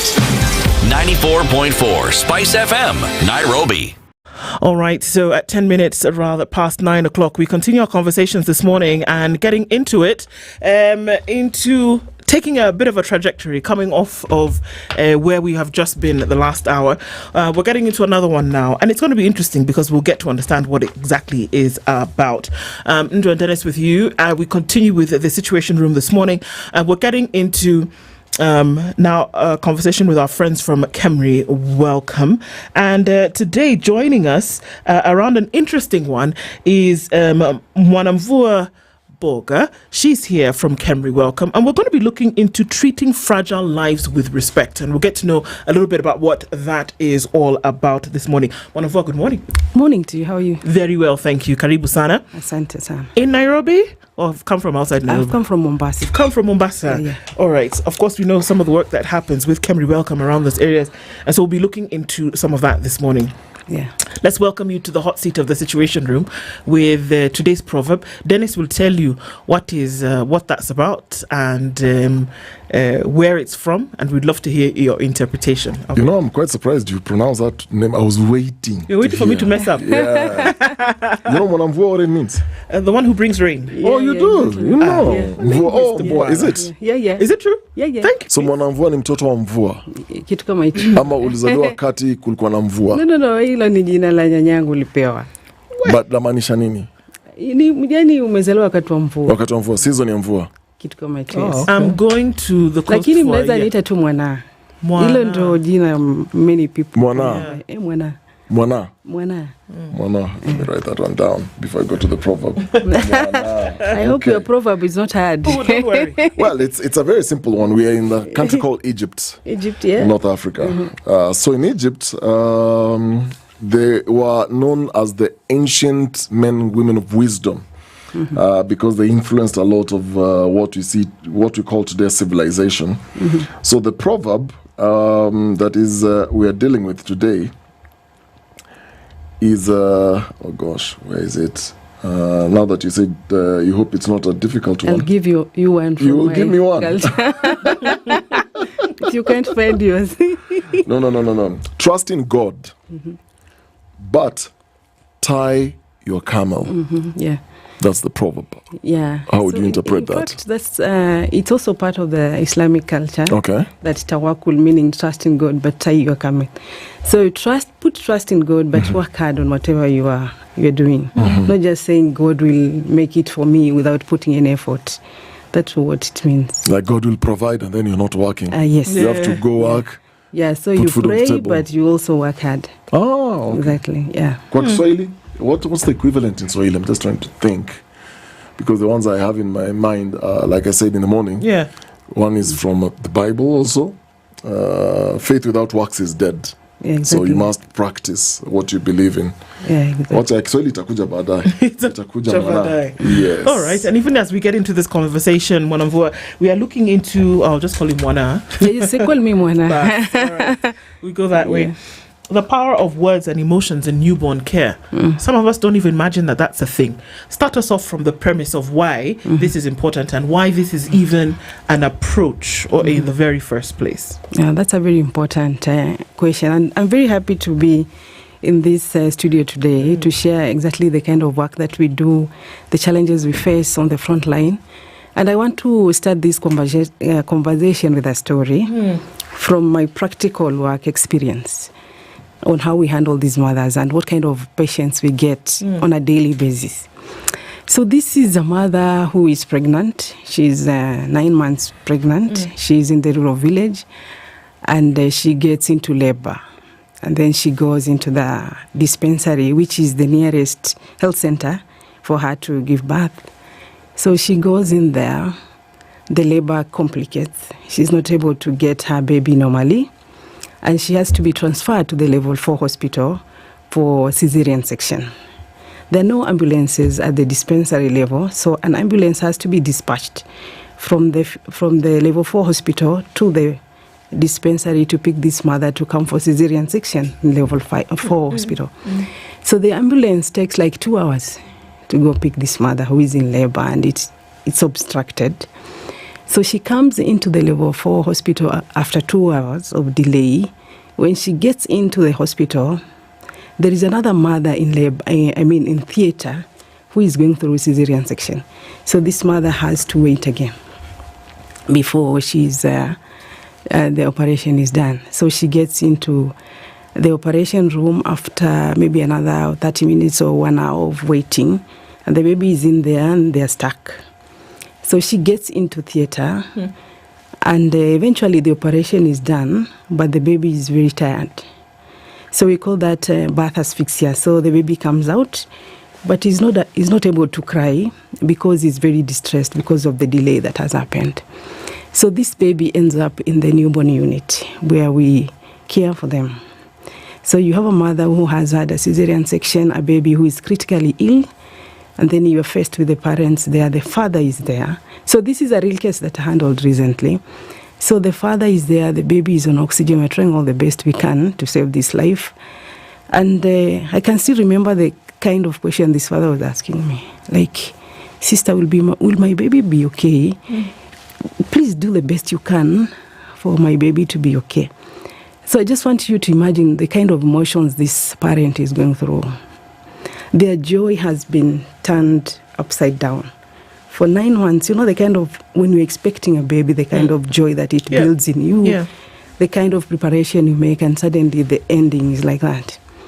So parents go through a lot of emotions, and that's why communication comes in very handy, because you need to allay the anxieties, you need to allay their fears, you need to give them hope where there is. So that's how the kind of emotions, very raw, very painful emotions that we face on a daily basis. And it's not just one. You can have like those kind of cases like 2, 3 in a day. Yes. So our interpersonal skills play a very crucial role to allay patients' anxieties. And most of these parents, sometimes they stay in the unit for a while. So also we need to work with them together as partners, so strengthening patient-centered care and also communication. It also strengthens patient satisfaction.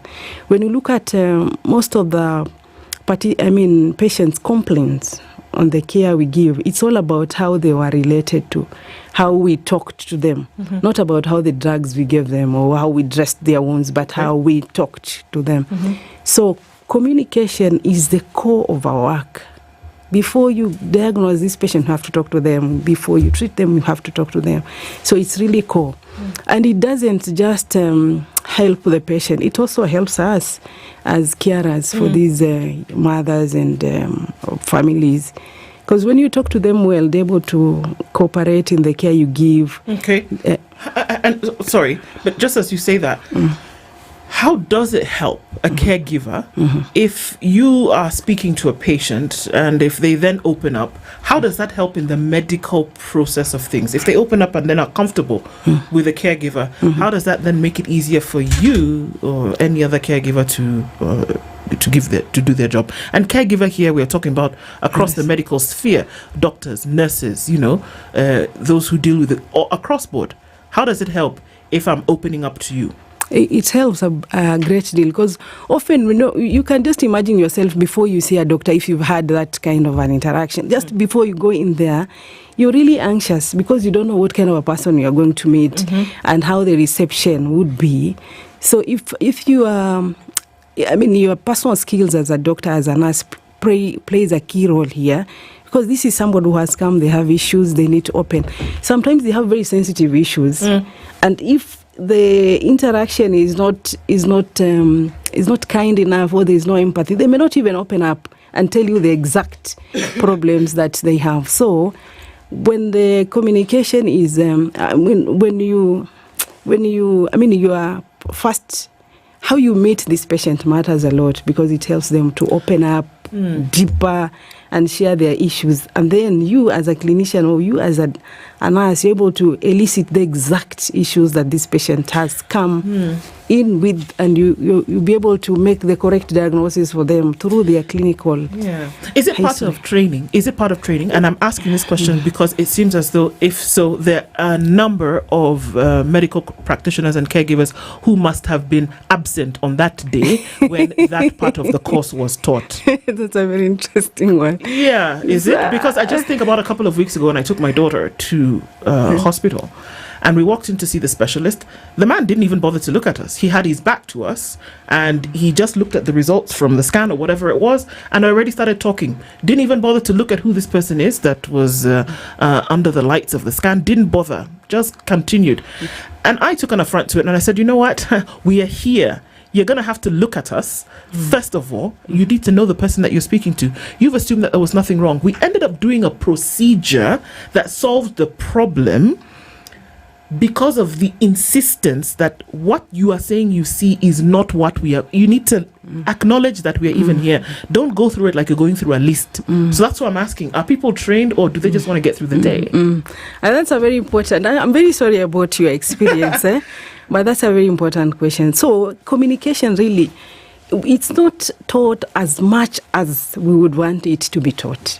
For example, if I take my own experience as a nurse, I learned communication in the first year of nursing school, and I was around 18. And you learn it before even you meet the real patients. Okay, and it's very small and very theoretical in nature. It doesn't link to the realities of practice.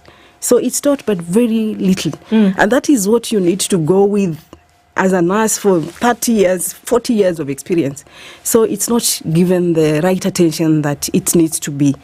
Just like the way we are learning the technical skills of our profession, the soft skills needs to be given that very attention. So they are not taught as we would want them to be taught. And then so this little that you are taught in the nursing school, when you come into the practical areas or the clinical areas, you meet mentors who will influence the way you do things. Yeah. Because you meet them and they banter out and they talk the way they talk, and that's what usually carries the day with you. So this is an area that we really need to pay attention, because it makes such a difference in the care we give to our patients. The patients will remember you for who you are as a person, how you made them feel, but not even how the drugs that you gave them, but how you made them feel. There are arguments that might sound ignorant from my end, because I'm surrounded in the studio by two mothers. And these conversations, I will just draw from things that I hear, things I've observed. So for the longest time, for example, there's a maternity hospital in this city. And every time at the mention of that hospital, what comes to mind is ile matusi natokanga kwa nurses when mothers are going to deliver. And the experiences of women who've gone there and the stories they come up with, horrible stories of how they are treated and how they're handled. And they're in this very delicate stage, like you're saying. It's a beautiful thing. Woman is carrying a baby for 9 months. The excitement at seeing this baby once you've delivered, it's something else you can't even describe. But that journey and the experience is like the nurses were just wicked in nature. And the counter argument is, No, their language and their communication is just meant to toughen you up, because there are some who come, they're like they're about to break, and they're told, woman up. You can actually do this. You can actually do this, but the tone and the language. Yesterday, you're sitting where a father sat, and his son-in-law sitting across there, and we were looking at a case, and it was a very, very sad case, where the father lost his daughter when they went to this hospital, and the daughter, 26 years old, the pregnancy was good, she was of good health, and she was going in for delivery. The whole thing ended up to be a botched surgery. The baby survived, but the mother died. But how they call them sisters, the nurses handled the family in that loss is they were taken to a room, and the family is demanding, tell us what's going on, and they're not getting answers. And the response they were getting, the communication again is atuongei na watu wenye asiwezi ongea na mtu akona hasira, kaini chini. So listening to their conversations, you can clearly tell what they remember during that traumatic experience is how the tone and the communication that was coming from the nurses in passing on this message. And you're saying this is not very well taught in schools. My question is, why is the syllabus created in a way where you're thinking medical, but you're also not thinking interpersonal skills, you're not thinking communication, the whole spectrum? Why is there that gap? Okay, that's in fact, sorry for that very unfortunate story about this father. I don't want to defend the nurses, or these things happen, and they are all over, as you're saying. Yes. But often when you see the nurses behaving this way to mothers, it's unacceptable. Okay, it's an unacceptable behavior, and often these behaviors are driven by fear. By fear. Often they want this mother, their intention is very good behind there. They want the mother to have a very live baby and go home with a live baby, but the approach, as you say, is what is a problem. But they have very good intention. They want the mother to deliver, have a baby, go home. Because even when we lose a baby, it's you have to write statements, what happened, explain everything. So the nurses also don't want that to happen to them. So their behavior is driven by fear, and they're not knowing how to handle mothers better in a respectful way. And there are many efforts. Somebody tells you, mimi sikuwa wakati ulipata mimba. How does that come from a place of fear? So as I said, those interactions are very they are disrespectful in nature, and there's a lot of literature around disrespectful care, and a lot of efforts to promote respectful maternal and newborn care. There are a lot of efforts to promote that. So I think what we are saying is these skills, there's a gap, and we need to address it as a healthcare professional, as leaders. We need to we need to address this gap. So I totally acknowledge that this gap is there, it's documented, so it's time that we need to address it. But also, some of the drivers to these behaviors is the kind of work or environment these nurses work in. A very busy environment. You may be alone in the maternity, and you have like 5 mothers to handle. So sometimes it can get extremely overwhelming. So burnout also does contribute to how we behave sometimes.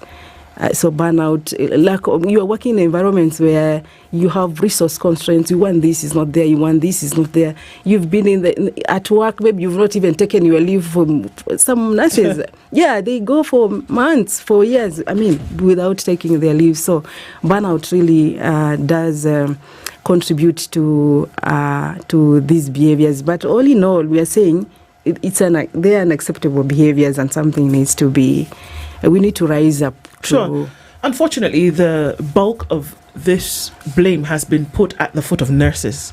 But, just like I told you, and I was starting to see a little bit more, is that other medical practitioners now getting to the point where it could be busy, it could be that, yes, but by the time somebody is coming to you in hospital, it's not that they were bored and didn't have anywhere to go. this person is unwell, this person, there is a concern, and by virtue of the fact that a medical practitioner is on the other side means that they can diagnose what is wrong. And I assume that those things are taken into consideration. Do we see misdiagnoses sometimes from not opening up to your patient, or from not giving your patient the conducive environment in which they can then open up? Or do we sometimes say, well, there's nothing wrong with you, I've looked at this, there's nothing, just go away, which has been done before? Do we see that misdiagnosis is a threat because of this lack of communication and openness? Yes. There is a lot of literature, and documented literature on medical errors as even misdiagnosis, just because of the communication wasn't as good as it was supposed to be. And I can give you an example. You know, sometimes when you talk through an example, it makes a lot of sense. Mm-hmm. So we had a grandmother who brought her child to the hospital, and this child had a skin infection, and was put on some antiseptic, a lotion just to bathe the child. Yeah.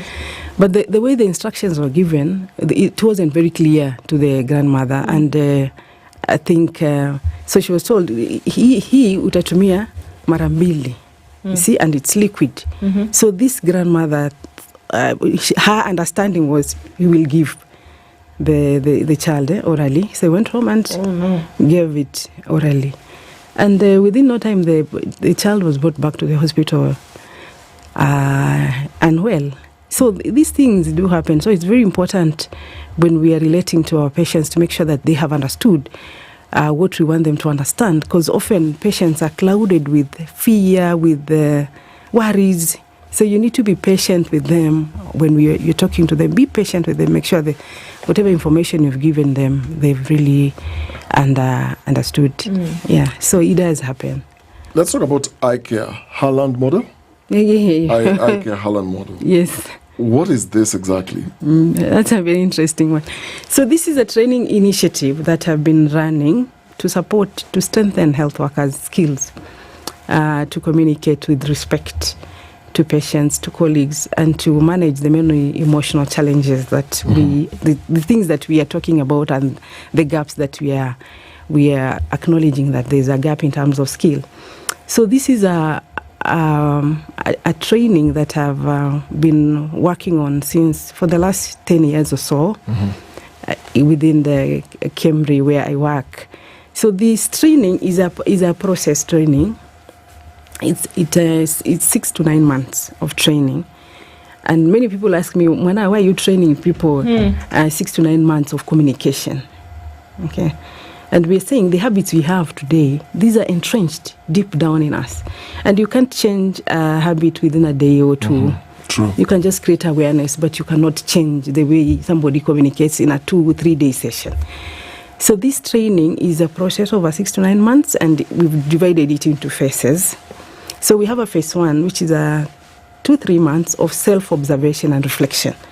So we support the nurses or the health workers with reflective assignments to reflect over their own behaviors in practice and see the effect of their communication on patients real time. So an example of a task we give them is, how well do you listen to your patients?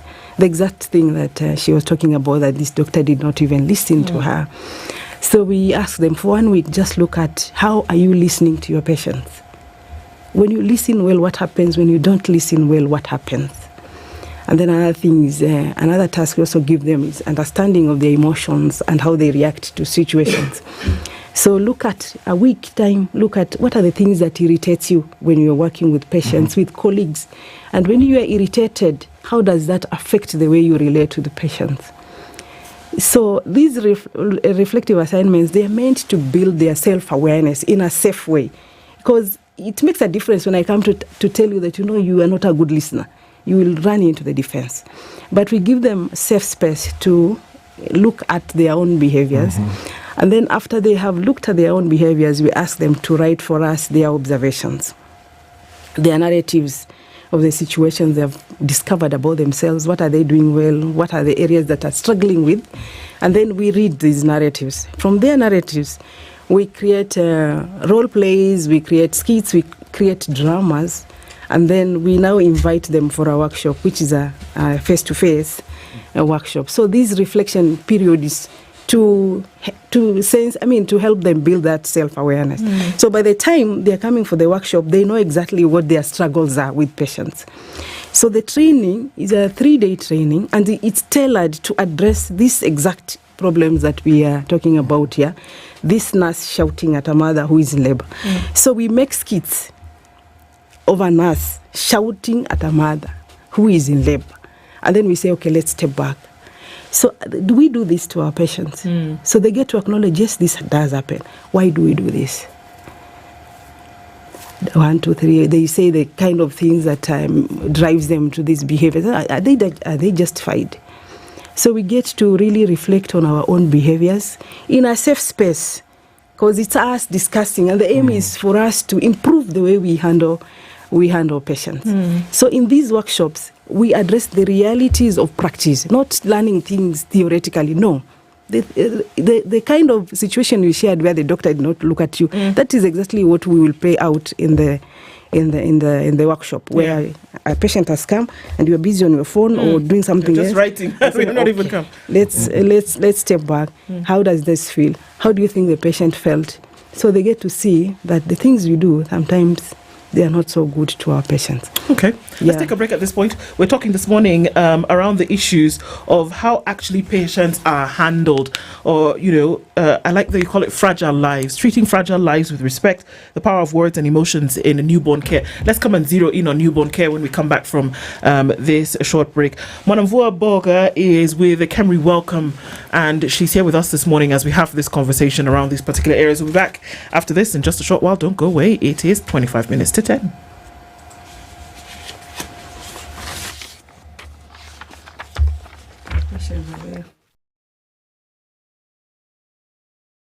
This is the Situation Room, the only way to start your day. Ladies and gentlemen, do you have the charm, the confidence, and the charisma to steal hearts? The Hello Mr. Right auditions are here. Join us live at the Kenya National Theatre, Saturday 9th and Sunday 10th August from 8 a.m. We're looking for bold, authentic male and female personalities ready to shine on Kenya's biggest matchmaking show. If you're 18 and above, bring your A game, your smile, and your confidence. It could be your time to find love. And while you're at it, renew your StarTime subscription today and stand a chance to get upgraded to the next bouquet absolutely free. The all-new season of Hello Mr. Right is coming soon. StarTimes. Enjoy digital life.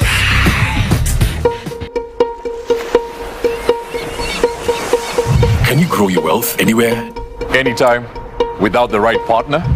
Imagine expanding your portfolio with investment opportunities globally, while protecting your wealth and legacy. Standard Chartered's unique global network and deep local insights give you unparalleled expertise anywhere, right now. Now's your time for wealth. Join Priority Banking today.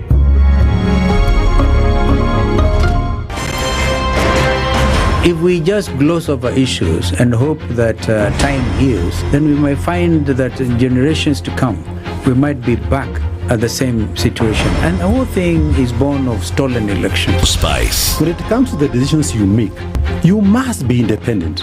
There's no way you can allow one institution to dictate. That conversation has to die. Our politicians do not like the hard stuff. We must insist on the path of doing things right, whether popular or unpopular. Money changes hands. That is a fact. If you have political goodwill at the highest, it will happen. This is the Situation Room, the only way to start your day. Mature, intelligent talk every morning. Spice up yourself.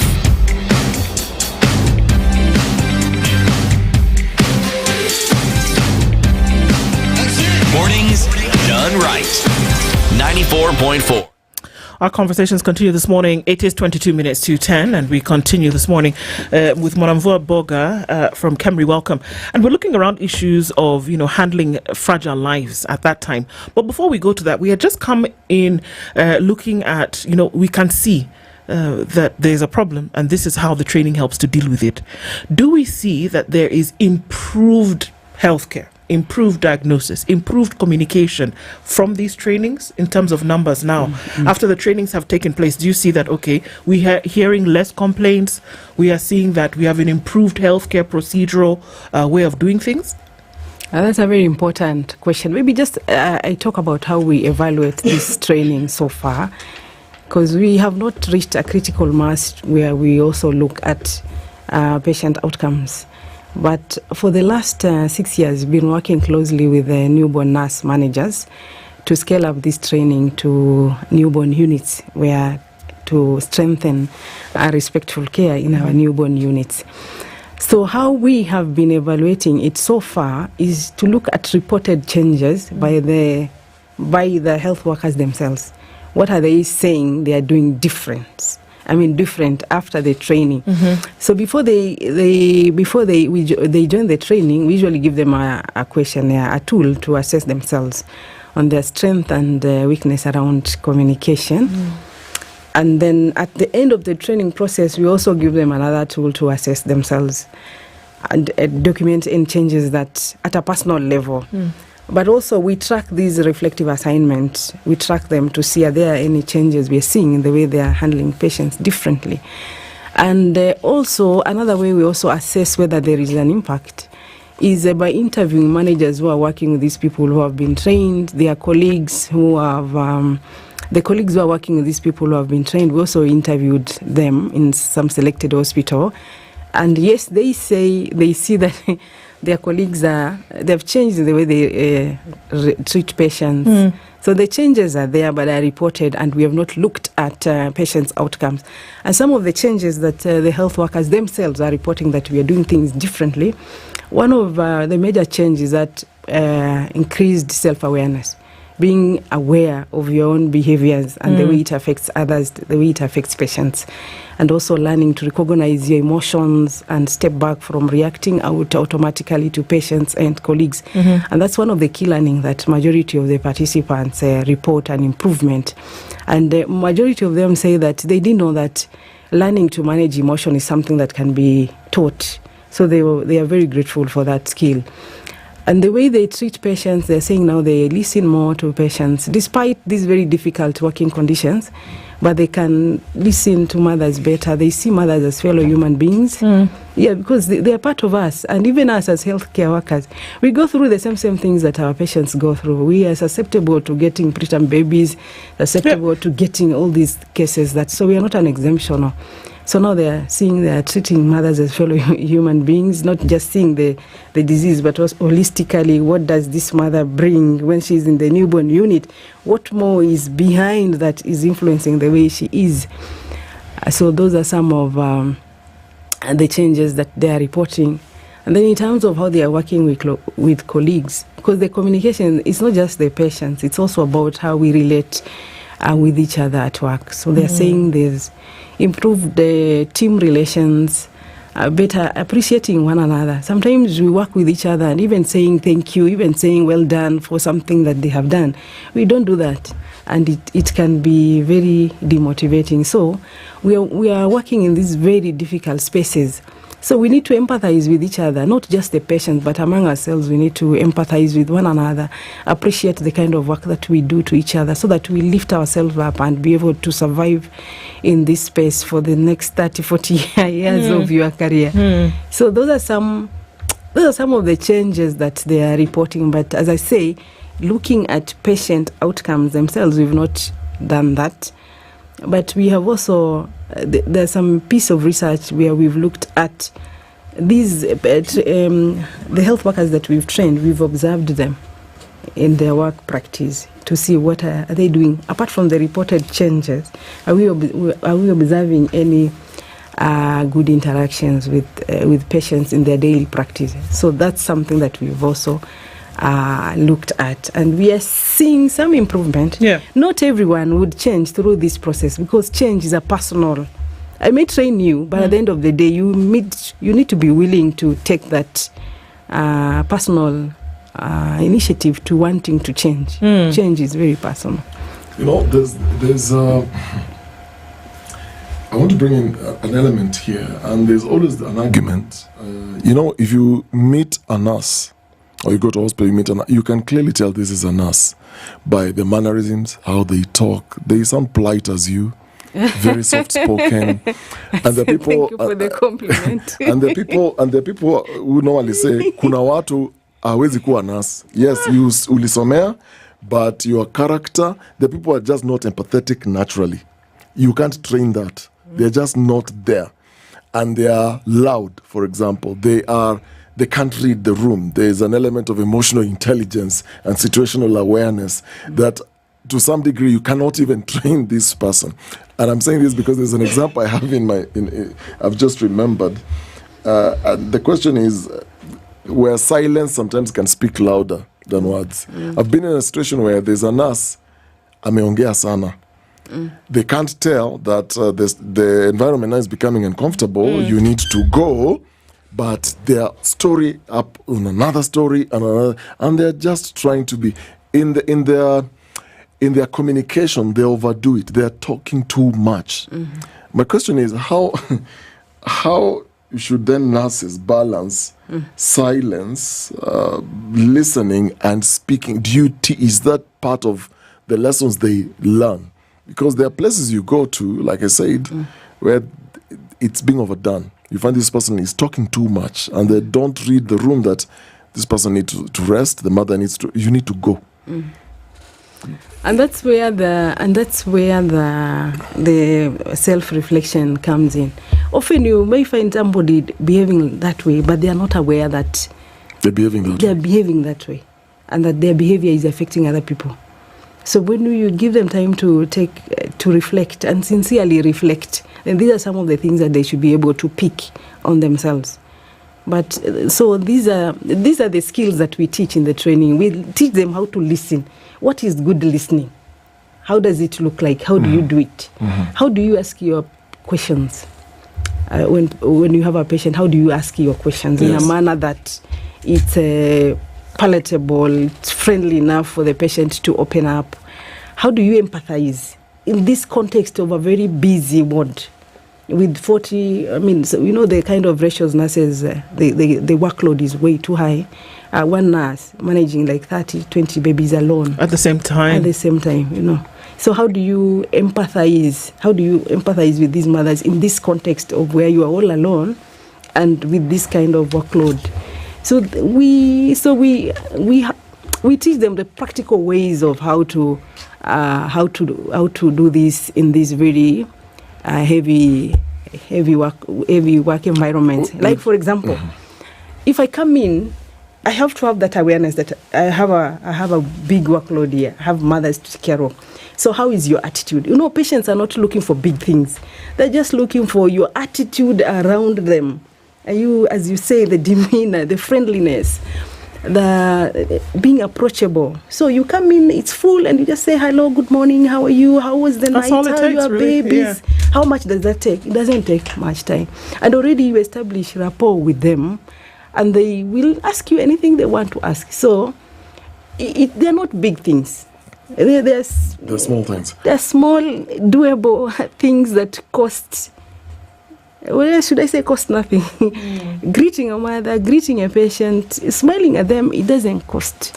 So it makes that difference. So it seems to me there's a way the program is patient-centric. Yes. And the focus is really the mother, the baby, and all that. And the health worker. And the health worker as well. Yes. Now that you mentioned the health worker, my concern is where we are today as a country, for example, in terms of emotional well-being. We've had nurses who've actually ended up ending their own lives because of stress from work and so on and so forth. In terms of emotional well-being, you'll find, just as everybody else will walk around with trauma, nurses also carry trauma themselves. A lot. It could be they also have a patient somewhere sick in a hospital. It could be family issues, domestic issues. It could be issues to do with salaries. They've not been paid. Working long hours, handling, like you're saying, 20 babies that is 20 mothers, so that's 40 patients that you're handling. How does the training then help them manage their own stress and trauma and avoid passing it on to the mother or to the parents around? Because you'll often see some people, there's an outburst, you can tell this is coming from somewhere. It has nothing to do with me or what you've just seen. You're coming with your own stress. Exactly. Stress yako na pressure yako. Exactly. So how then, how does the training then help them cope with all those things? So that's a very important question. So one of the modules we cover in the training is stress and burnout. Okay, stress and burnout, how to recognize your own stresses, how to recognize stress. You know, many of us walk, as you say, we're stressed, but we are not aware. We are not aware that we are stressed. Okay, niko sawa tu, and we are not aware. So we raise awareness about stress and burnout.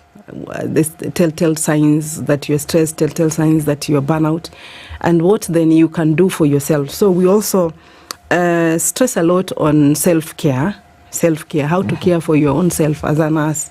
Not just a matter of caring for patients, but also caring for our own selves. And we discuss about the strategies of how to take care of yourself. And these are things that they should be within your reach. But truth be told, humanly speaking, you talk about, coming in and saying, and I get it, because you can shift it. Even like the stuff that we do here in the morning, sometimes you're just not feeling up to it. And to come in and give a smile and say good morning when you're dealing with people, how do you, because you talk about the training that you do, but practically, Mona, how do you do that? The world could be falling apart for you, but you have to come and put a smile on your face and be as real as possible.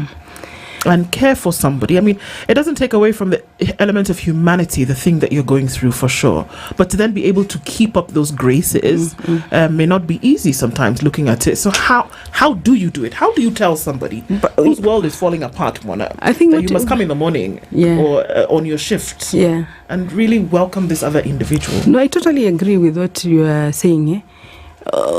So the thing is, this training is not meant to solve all the health system issues. This is just a bit of it. But there's so many things that the health system needs to take care of. The work shortage, the resource issues, all that needs to be taken care of. So the training is a very small bit, but the health system issues needs to be addressed. And then at a personal level, as you're saying, we also encourage the health workers to seek help. Some of us are struggling with depression, struggling with mental health issues, but we are not forthcoming to go and seek help because of the stigma around mental health.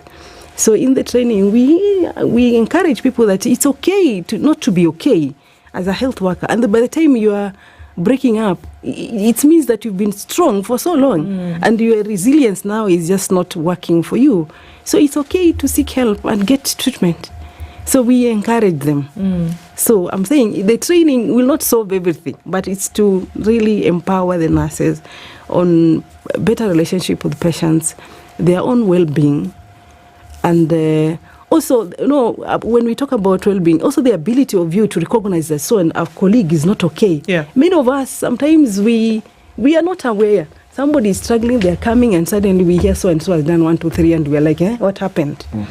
So that also being aware of, is my friend okay? Is my colleague okay? Having that sensitivity so that we can support each other better. You could feel something, for example, and it could be truth. And I'm just pulling off a comment that we've seen, where you could see that in this particular case, there is no hope. That person is vulnerable to a point where it's evident that there's very little that can be done. The patient, or for the patient, from a healthcare perspective, from a medical perspective, how do you handle that, knowing full well, and as opposed to handling it for this patient without letting it out in an insensitive manner? So dealing with death and dying, it's a very tough topic. It's a very tough situation, and that's what we deal with on a day-to-day basis. I work in a high dependence unit, caring for babies from day 1 of life to 12, and they come in very critical. And sometimes we lose them 2-3 in a shift, and it can be... In a shift? Yes. And it can be extremely traumatic, not just for this one who is losing their baby, but even for the neighbors sharing beds, and even for us. We're human beings, at the end of the day. We are mothers. And when we see these losses, it's hard. But so in the training, so we also have a module on dealing with death and dying in a manner that is respectful. And they're difficult conversations. I wouldn't want to say that they are easy. They are very difficult. And for you to be able to handle these situations better, it comes with practice over time, handling them. But learning how to handle them is critical. How to have this conversation is very critical. But of course, you need to be very sensitive when you're handling. And you cannot, you can't just tell a parent, najua mtoto wako atakufa or your child will die. No, not to that extreme of insensitivity. But always getting from their point of view, how do you see your baby? How is it? When the baby is admitted, right from the word go, you can tell how this baby is. So involving the parents right from the word go, and informing them on the progress of the care, what we are doing, and how the baby is going on, and if there are any deterioration, communicate that early enough. And that's in that way you are building that process of the outcome, whatever it will be. So you don't wait until to the end and then say, oh no, your child is very sick, they are going to die. No, you take them pole, right from admission, and walk with them in the journey to the outcome. So, Mona, I mean, a lot of good things that are coming from a program like this, but in terms of broadening it, there's an issue of policy, for example, and adoption of some of this, because what I sometimes see is an example of what you're doing. You've got on the sidelines a very, very good program where you're taking nurses through all these things that is not just helping them in their career, but it's also helping them know about themselves. It's about behavior, it's about character, it's about empathy and all those kind of things. And I find a lot of good things in it.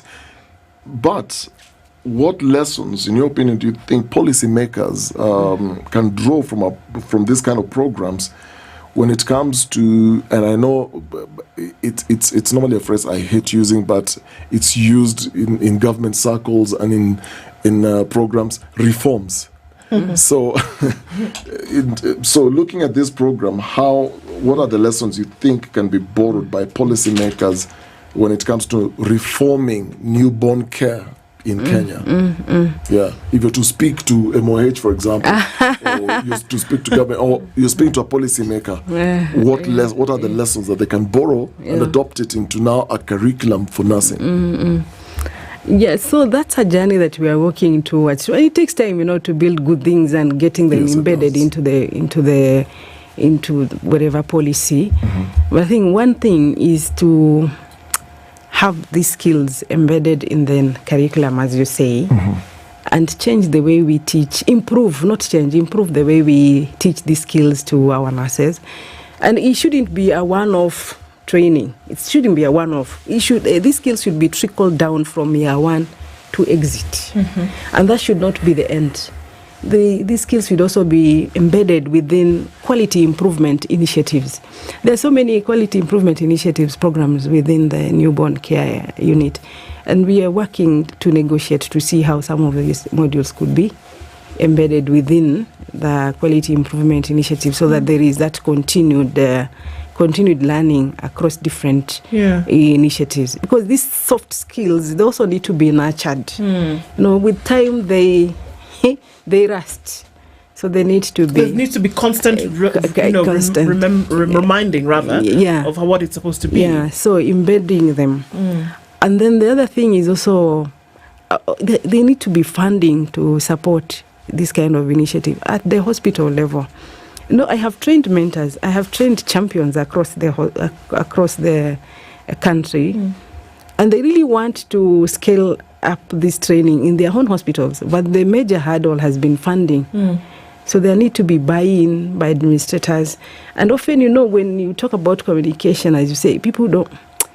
We need to create more awareness for people to see that this is very important. Just like the way we are learning technical skills on how to put a baby on CPAP, on how to put a baby on machine. It's the same. We need the skills. So there need to be institutional buying in. The mentors that we have trained to be supported with hospital funding and try to scale. The opportunities are there, but we need to reach out to these opportunities for things to happen. So those are part of our scale up plans. Yeah. Do you see things improving, and are people accepting of this? Even as we close up this, are people accepting of this? We're talking about practitioners on this side. Of course, I don't know an individual who would not welcome a more approachable, way of doing things when it came to their healthcare. But are people accepting of this and saying, actually, yes, with this training, I can actually do my job better? Yeah. That's the feedback that we are getting from many of the participants that we have trained. They are saying that this is a training that needs to reach out to each and every health worker. That's the sentiment that we get from many of them. And so those are some of our next steps that we want to take in terms of scaling up this program, so that we support ourselves to be able to care for our patients. Because at the end of the day, in patient care, it's not just the medicine and the technology, but it's the human touch. Indeed. That is very critical. So patients, when they are cared for with compassion and empathy, the healing is deeper. Even if the outcome will not be good, but when they are treated with respect and empathy, it makes such a difference, even in their acceptance of whatever they are going through. Indeed. From Camry Wellcome Trust, she's a nurse, and it's obvious that she's vested in making sure that things on the softer skills are better, towards better healthcare. Mwanamvua Boga has been our guest this hour. Thank you so much for joining us today. Thank you very much. It was a pleasure to be here. Thank you for doing that and for sharing with us. And of course, everybody's looking forward to those spaces where the things that you say can be experienced. Asante sana, and for keeping it here on The Situation Room this Tuesday at 10:01. Good morning. Have a wonderful rest of the day. We'll talk again, God willing, tomorrow morning. Good morning.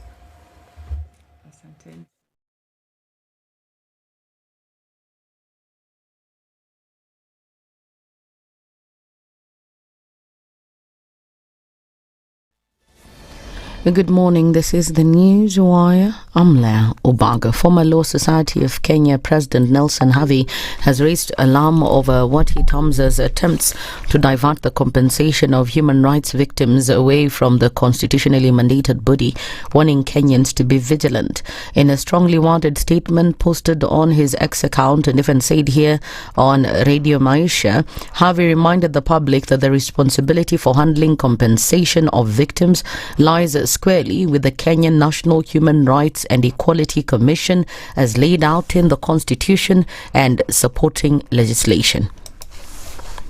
Dhulma hii ilitoka katika idara ya usalama wa ndani, Ministry of Interior Policy. Lazima mtu mmoja, wawili, watatu waliotajwa kama waliomdhulumu mtu fulani wawe na wajibikaji, washtakiwe ama wakubali mashtaka wenyewe.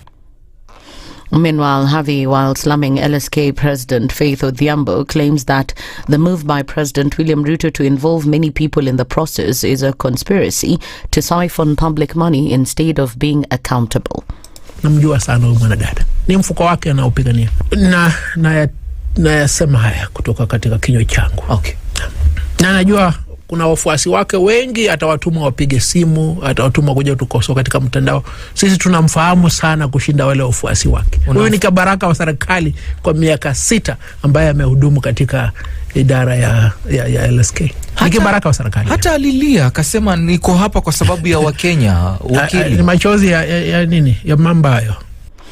Detectives are investigating an incident where the bodies of 2 women were found in a rental house after a murder incident in Ololunga, Narok County.